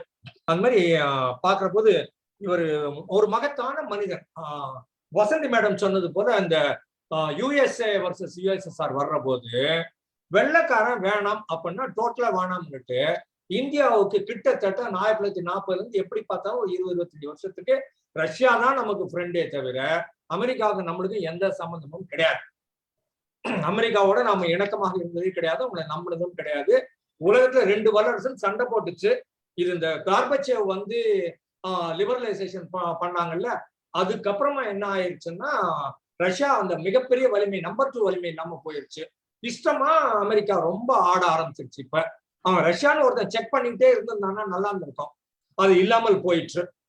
அதனால நமக்கு நண்பர்கள் சொன்னோம்னா எல்லா இடத்துலயும் ரஷ்யாக்காரன் தான் நண்பராக இருந்துக்கிறான். 25 வருஷத்துக்கு நேரு பீரியடு முழுக்கவே அவங்கதான் நண்பர்கள். அமெரிக்கா அல்ல. அப்புறம் இன்னொரு அருமையான போட்டோ நான் பல நேரங்களில் தேடிட்டு இருக்கேன், கிடைக்க மாட்டேங்குது. குருஷேவ் ஒரு பக்கம், கென்னடி ஒரு பக்கம், நேரு ஒரு பக்கம், 3 பேருமா ஒன்னா சேர்ந்து உட்கார்ந்து ஒரு போட்டோ இருக்குது. பிரமாதமான போட்டோ. உலகின் மிகப்பெரிய தலைவர்கள் அப்படின்னு பார்த்தோம்னா அது அந்த குருஷேவ் 1, கென்னடி 1, நேரு 1. அது 1963 எடுக்கப்பட்டதுன்னு நினைக்கிறேன் நான். அந்த 62, 63 எடுக்கப்பட்டது. அந்த ஒரு ஆண்டு காலகட்டத்துக்குள்ள நேருவை சுட்டு கொண்டுடுறாங்க. இங்க நேரு இல்ல கென்னடி சுட்டு கொண்டுடுறாங்க. நேரு இறந்து போயிடுறாரு. குருஷேவை டிசீட் பண்ணிட்டாங்க, தூக்கி போட்டு அவர் வயக்காட்டுக்கு போயிட்டாரு. அந்த ஒரு ஆண்டு காலகட்டத்துக்குள்ள இந்த 3 பேருமே காணாம போனாங்க. இதுல அண்ணா மிகப்பெரிய வருத்தத்தோட சொன்ன ஒரு செய்தி இங்க தமிழ்நாட்டுல என்னன்னா, இந்தி போராட்டத்துக்காக அண்ணாவை தூக்கி 6 மாசமா 1 வருஷமா ஜெயில போட்டாங்க. எல்லா டிஎம்கே பீப்புளும் உள்ள தூக்கி ஜெயில போட்டாங்க. அந்த காலகட்டத்துல கென்னடி இறந்து போறாரு, நேரு இறந்து போறாரு, குருஷேவ் காணாம போறாரு. அண்ணா வருத்தப்பட்டு சொல்றாரு, எவ்வளவு பெரிய தலைவர்கள் நான் வெளியில இருந்தா மக்களுக்கு இங்க சொல்லுவனே, நேருவை பத்தி பேசுவனே, நேருவோட சண்டை அது பாட்டு தனி கதை, நேருவை பத்தி பேசுவனே, கென்னடியை பத்தி பேசுவனே, குருஷேவை பத்தி பேசுவனே, அது பேச முடியாம நான் உள்ள இருக்கிறேனே அப்படின்னு வருத்தப்பட்டாரு அண்ணா. என்ன தூக்கி உள்ள போட்டாங்களேன்னு சொல்லல, ராஜாஜி போட்டாரேன்னு சொல்லல, இந்திய எதிர்ப்புக்காக வந்து முட்டாள்தனம் தப்பு பண்ணிட்டானே அப்படின்னு சொல்லல. நேருவை பத்தி பேச முடியலையே, கென்னடியை பத்தி பேச முடியலையே, குருஷேவை பத்தி பேச முடியலையே, நான் ஜெயில இருக்கிறேனே அப்படின்னு அண்ணா வருத்தப்பட்ட காலகட்டங்கள் உண்டு. அதனால எதிரிகளா இருந்தாலும் அந்த மாற்று கருத்து இருந்தாலும் அவங்க மதிக்கிற அளவுல இருக்கணும். அந்த அளவுக்கு இந்த மேன் ஆஃப் ஸ்டேட்டஸ் ஸ்டேச்சர்ன்னு சொல்றது, இவங்கெல்லாம் விஞ்சிய மனிதர்கள். நம்ம சாதாரண அளவுகள்ல நான் காமன் மேன் பாக்குற யாட்ஸ்டிக்லாம் அவங்களை அளக்கவே முடியாது. இவங்க வேற ஏதோ ஒரு அளவுகள் வச்சிருக்காங்க. அந்த லெவலுக்கு விஞ்சிய மனிதர்கள் அவங்க வேற மாதிரி தான் பார்க்கணும். சாதாரண மனிதனை மாதிரி இவங்களை பார்க்க முடியாது. மிகப்பெரிய கான்ட்ரிபியூஷன் பண்ண ஆளு. அதே மாதிரி நீங்க முதல்ல சொன்னது போல அவரு ரொம்ப தெளிவா சொல்லிக்கிறார், நான் இங்கிலாந்துல இருக்கிற போது I didn't fit in, I was an outsider because I was an Indian. நான் இந்தியாவுக்கு வந்தா நீ பாரத்லாம் நீ அங்க படிச்சவன், நீ இந்தியா கிடையாதுன்ட்டானுங்க. I didn't belong in, I neither belong in India nor belong in UK அப்படின்னு சொன்னார். நீ சொன்ன மாதிரி அந்த கன்ஃபியூஸ் ஸ்டேட்ல இருந்தார். அதுக்கப்புறம் காந்தியோட வந்து இனிஷியல் ஸ்டேஜஸ்ல அவர் எல்லாமும் தெரிஞ்சுக்கிட்டார். அப்புறம் ஒரு லெவலுக்கு அப்புறமா அவருக்கு புரிஞ்சது, இந்தியா வளரணும்னு சொன்னோம்னா மதம் இருக்கக்கூடாது அப்படின்னு ரொம்ப தெளிவா தெரிஞ்சது. மொத்தமா கட் பண்ணி தூக்கி போட்டார். மதம் எங்கேயும் இருக்கக்கூடாது, மதம் சம்பந்தப்பட்ட எதுவுமே இருக்கக்கூடாது, இது செக்யூலரா இருக்கணும் அப்படின்னு நினைச்சாரு. ரொம்ப நல்லா பேசுனீங்க. நான் இதை பேசினா இன்னும் வேகமா பேசியிருப்பேன். நான் இன்னும் எத்தனை நாள் இருக்குது? 17 நாள் இருக்குது. நான் பெரும்பாலும் ரெட் ஃபோர்ட்ல நான் நேரு பேசலாம்னு முடிவு பண்ணிருக்கிறேன். நீங்க பேசுனதுனால ரொம்ப நாள் அது மனசுக்குள்ள இருந்துதான் செஞ்சது. இப்ப தீர்மானம் பண்ணிருக்கிறேன், இந்த இருக்கிற 17 நாளுக்குள்ள ஒரு நாள் ரெட் ஃபோர்ட்ல முழுசா நேரு என்னுடைய பார்வையில், உங்ககிட்ட இந்த டேட்டா வாங்கிக்கிறேன், இதை கொஞ்சம் மாத்தி என்னுடைய பார்வையில் கொடுக்கிறேன். ஏராள நன்றிகள். Very useful. நன்றி நன்றி சார். Thank you thank you. ரிஃபை பாய். எல்லோருக்கும் வணக்கம். முழுமையா கேட்க முடியல ரெக்கார்டிங்க. பின்னோட்டம்லாம் பார்க்கும்போது ரொம்ப சூப்பரா இருந்திருக்கும் போல தெரியுது ப்ரெசன்டேஷன். நேரு பத்தி நம்ம பிரேமா மேடம் சொன்ன மாதிரி ஒரு பெருந்தன்மையான குடும்பத்துல, எவ்வளவு செல்வ செழிப்பா உள்ள குடும்பத்துல பிறந்து எத்தனை வருஷம் ஜெயிலு, மக்களுக்காக வேண்டி போராடிய பெரும் தலைவர்.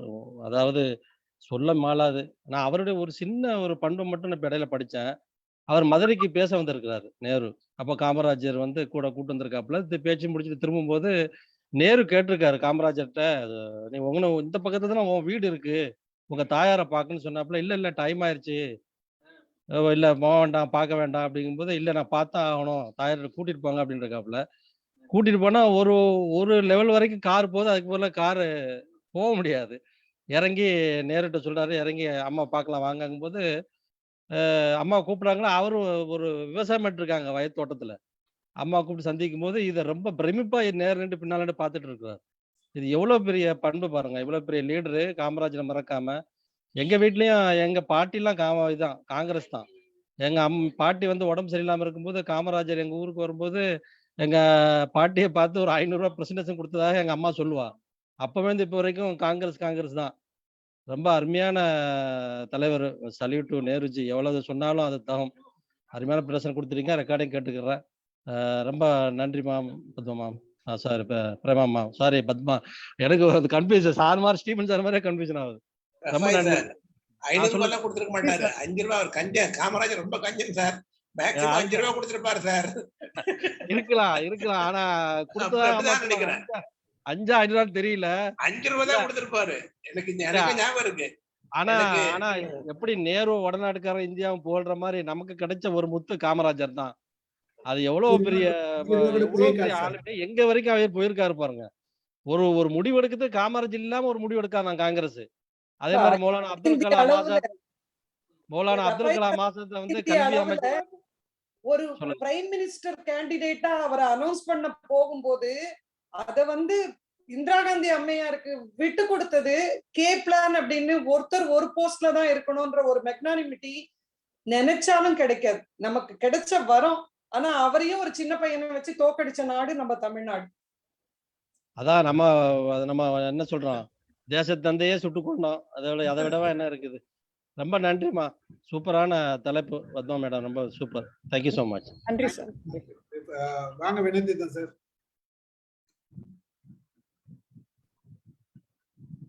நான் ஒரு கல்யாண ரிசப்ஷன்ல இருந்ததுனால கேட்க வாய்க்கல, அதனால அதை காமிச்சேன். சத்தம் தான் கேட்டுச்சு. தலைப்பு வித்தியாசமா இருந்துச்சு. அதுல நேருடைய படத்தை பார்க்கவும் சரி, இது ரொம்ப ஒரு ஆர்வமூட்டதான் இருக்கும் அப்படின்னு நினைச்சுக்கிட்டேன். ரொம்ப அவர் இப்ப நீங்க கொஞ்ச நேரம் பேசுற ராமசாரா நம்ம ரிஃபாயும் பேசுறத வச்சு அவங்கள பேசுறத வச்சு நான் புரிஞ்சுக்கிட்ட வரைக்கும் இந்த நவ இந்தியாவினுடைய சிற்பின்னு சொன்னா அவரைத்தான் சொல்ல முடியும். அவரு இந்த 5 ஆண்டு திட்டங்கள், பகிராணங்கள், அணை, எத்தனை ஹிராகுட்டு, எத்தனை அணைக்கட்டுகள், எத்தனை இது. இந்த 67க்கு அப்புறம் சிறு அணைக்கட்டாவது இங்க கட்டுறாங்களான்னு எனக்கு தெரியல.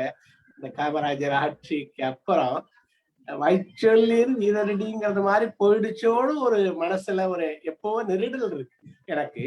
அது சரியாவும் இருக்கலாம், தவறாவும் இருக்கலாம். அங்க அதுக்கப்புறம் எங்க இருந்தது, பேர் சொல்ற மாதிரி ராசி சில தடுப்பணைகள் இருந்திருக்கலாம். அதே டயத்துல ஒரு கர்நாடகாவில எத்தனையோ 1000 ஏக்கரை பாசனத்துக்கு கொண்டாந்துட்டாங்க. முன்னாடி பாசனம் இல்லாதது, நம்ம பாசனத்துக்கு இருந்தது போயிடுச்சு. அது ஒரு பெரிய கதை அவரு. ஆனா ரொம்ப கடுமையாக அவர்கள் விமர்சிக்கப்படுகிறார்கள். நமக்கெல்லாம் இப்ப வேதனை தர்ற அளவு காந்தியடிகளையும் விமர்சிக்கிறாங்க, நேருவையும் விமர்சிக்கிறாங்க. இவ்வளவு, அதாவது பேரை சொல்லல, இருந்தாலும் அதெல்லாம் யூடியூப்ல இருக்கு. RBVS மணி, RVS மணியன் ஜின்னு ஒருத்தர் இருக்காரு. அவருடைய கூட்டம் பகல்ல, அதாவது மாலையில மகாபாரதம் சொன்னாரு. அது மாதிரி அழகா சொல்ல முடியாது. இரவிலே வாங்கினோம், விடியவே இல்லை அப்படி என்று ஒரு தலைப்பு வச்சிருந்தாங்க. நானும் என்னமோ பேச போறாங்கன்ட்டு போனா அது பூரா RSS மற்ற ஆளுகள்லாம் கூடியிருந்தாங்க. காரைக்குடியுடைய எல்லா இவங்களும் இருக்காங்கன்னு வச்சுக்கங்களேன். அங்க இதை விட மோசமா பேச முடியாது. இவரையும், அதாவது அவரு கொன்றது சரி, அவரு கொன்றது தாமதம், முன்னாடியே நடந்திருக்க வேண்டியது, இவ்வளவும் பதிவு பண்றாங்க.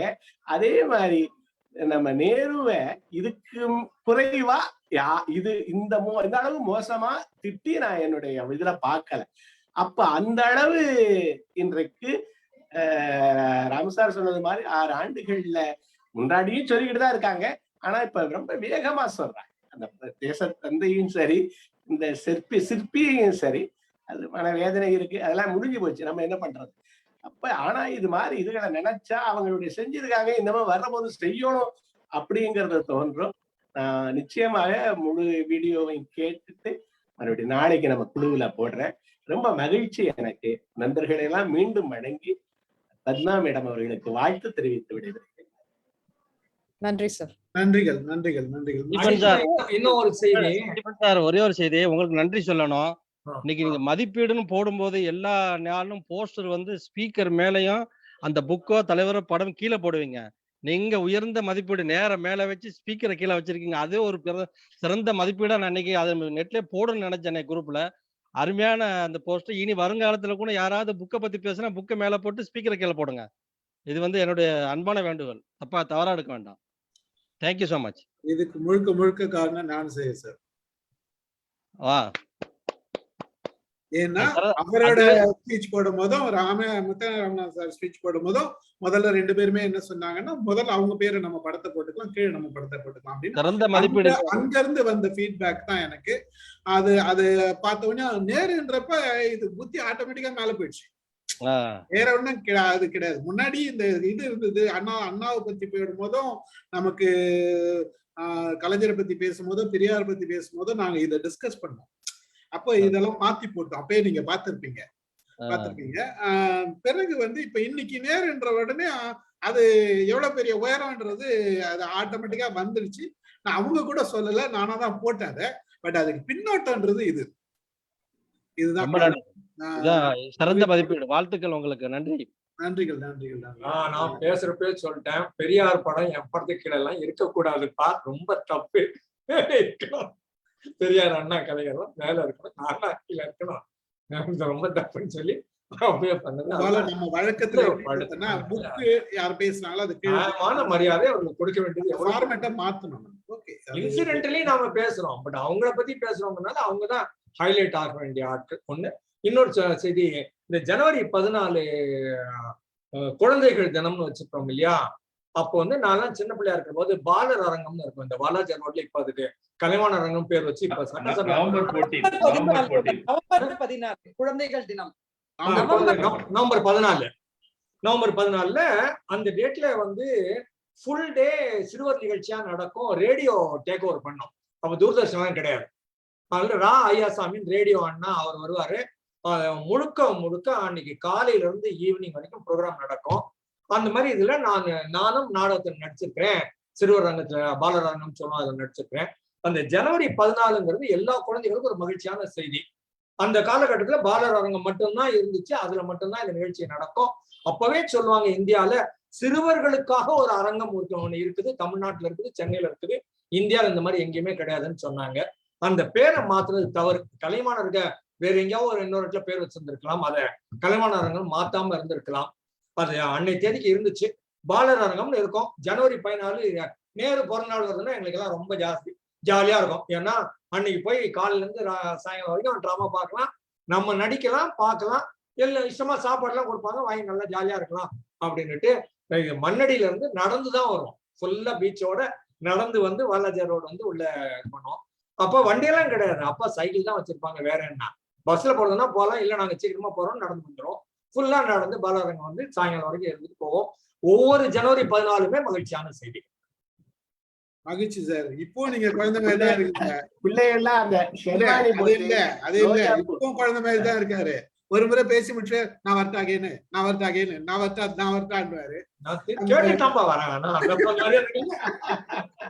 குழந்தைகள் நானும் ஒரு தடவை கேட்டிருக்கேன்.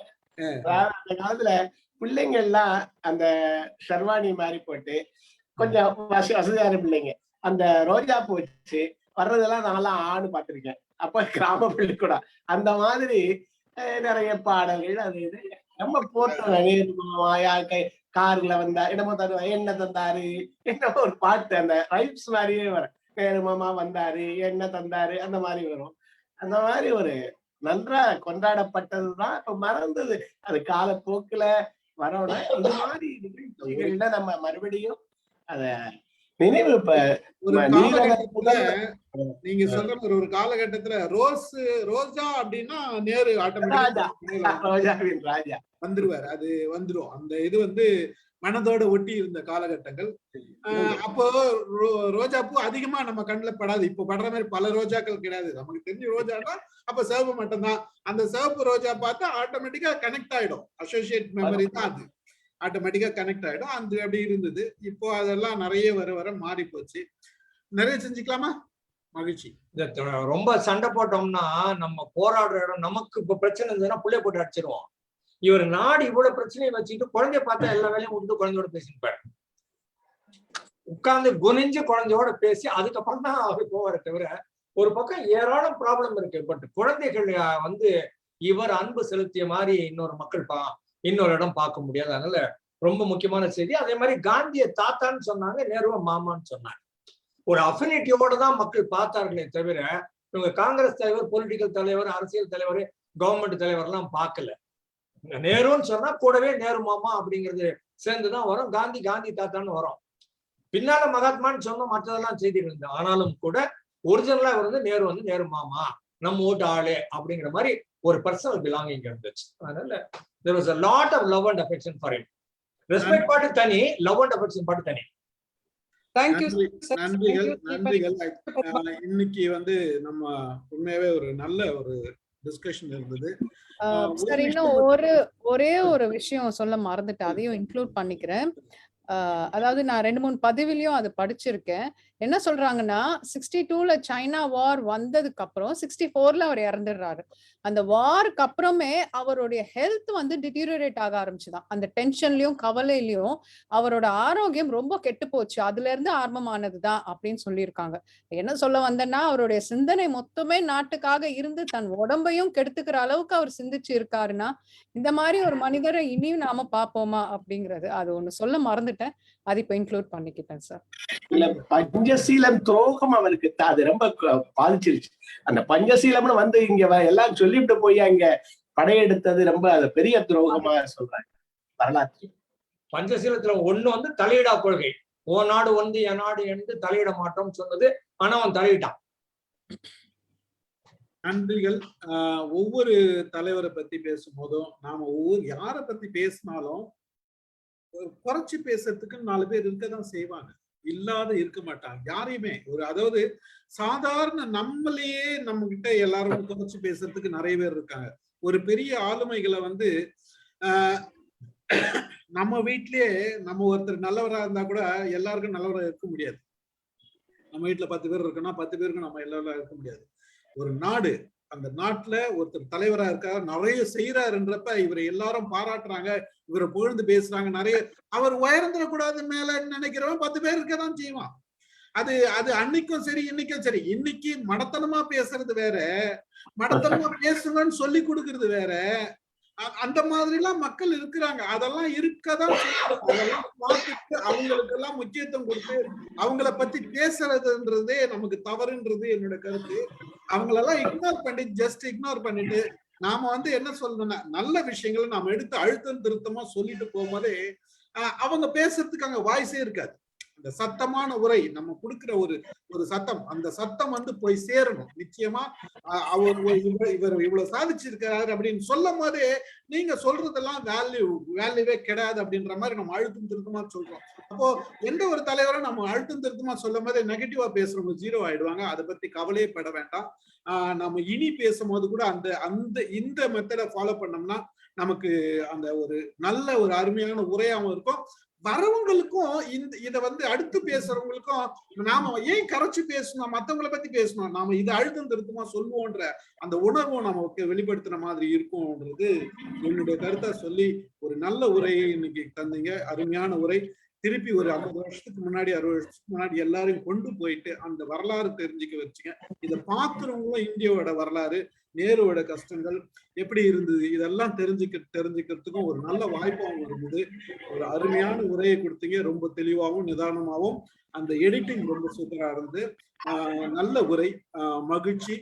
கலந்து கொண்ட அனைவருக்கும், இந்த உரையாடலோட கலந்து உரையாடிய அனைவருக்கும், சிறப்பு கருத்துக்கள் சொல்ற அனைவருக்கும் நன்றி கூறி, திருமதி பத்மாவினருக்கும் நன்றி கூறி நிகழ்ச்சியை நிறைவு செய்கிறேன். மகிழ்ச்சி. நன்றிகள். பத்மாவின் மறுபக்கம், நேருவின் மறுபக்கம், இன்னொரு பக்கம் தெரிந்து கொண்டோம். நன்றி.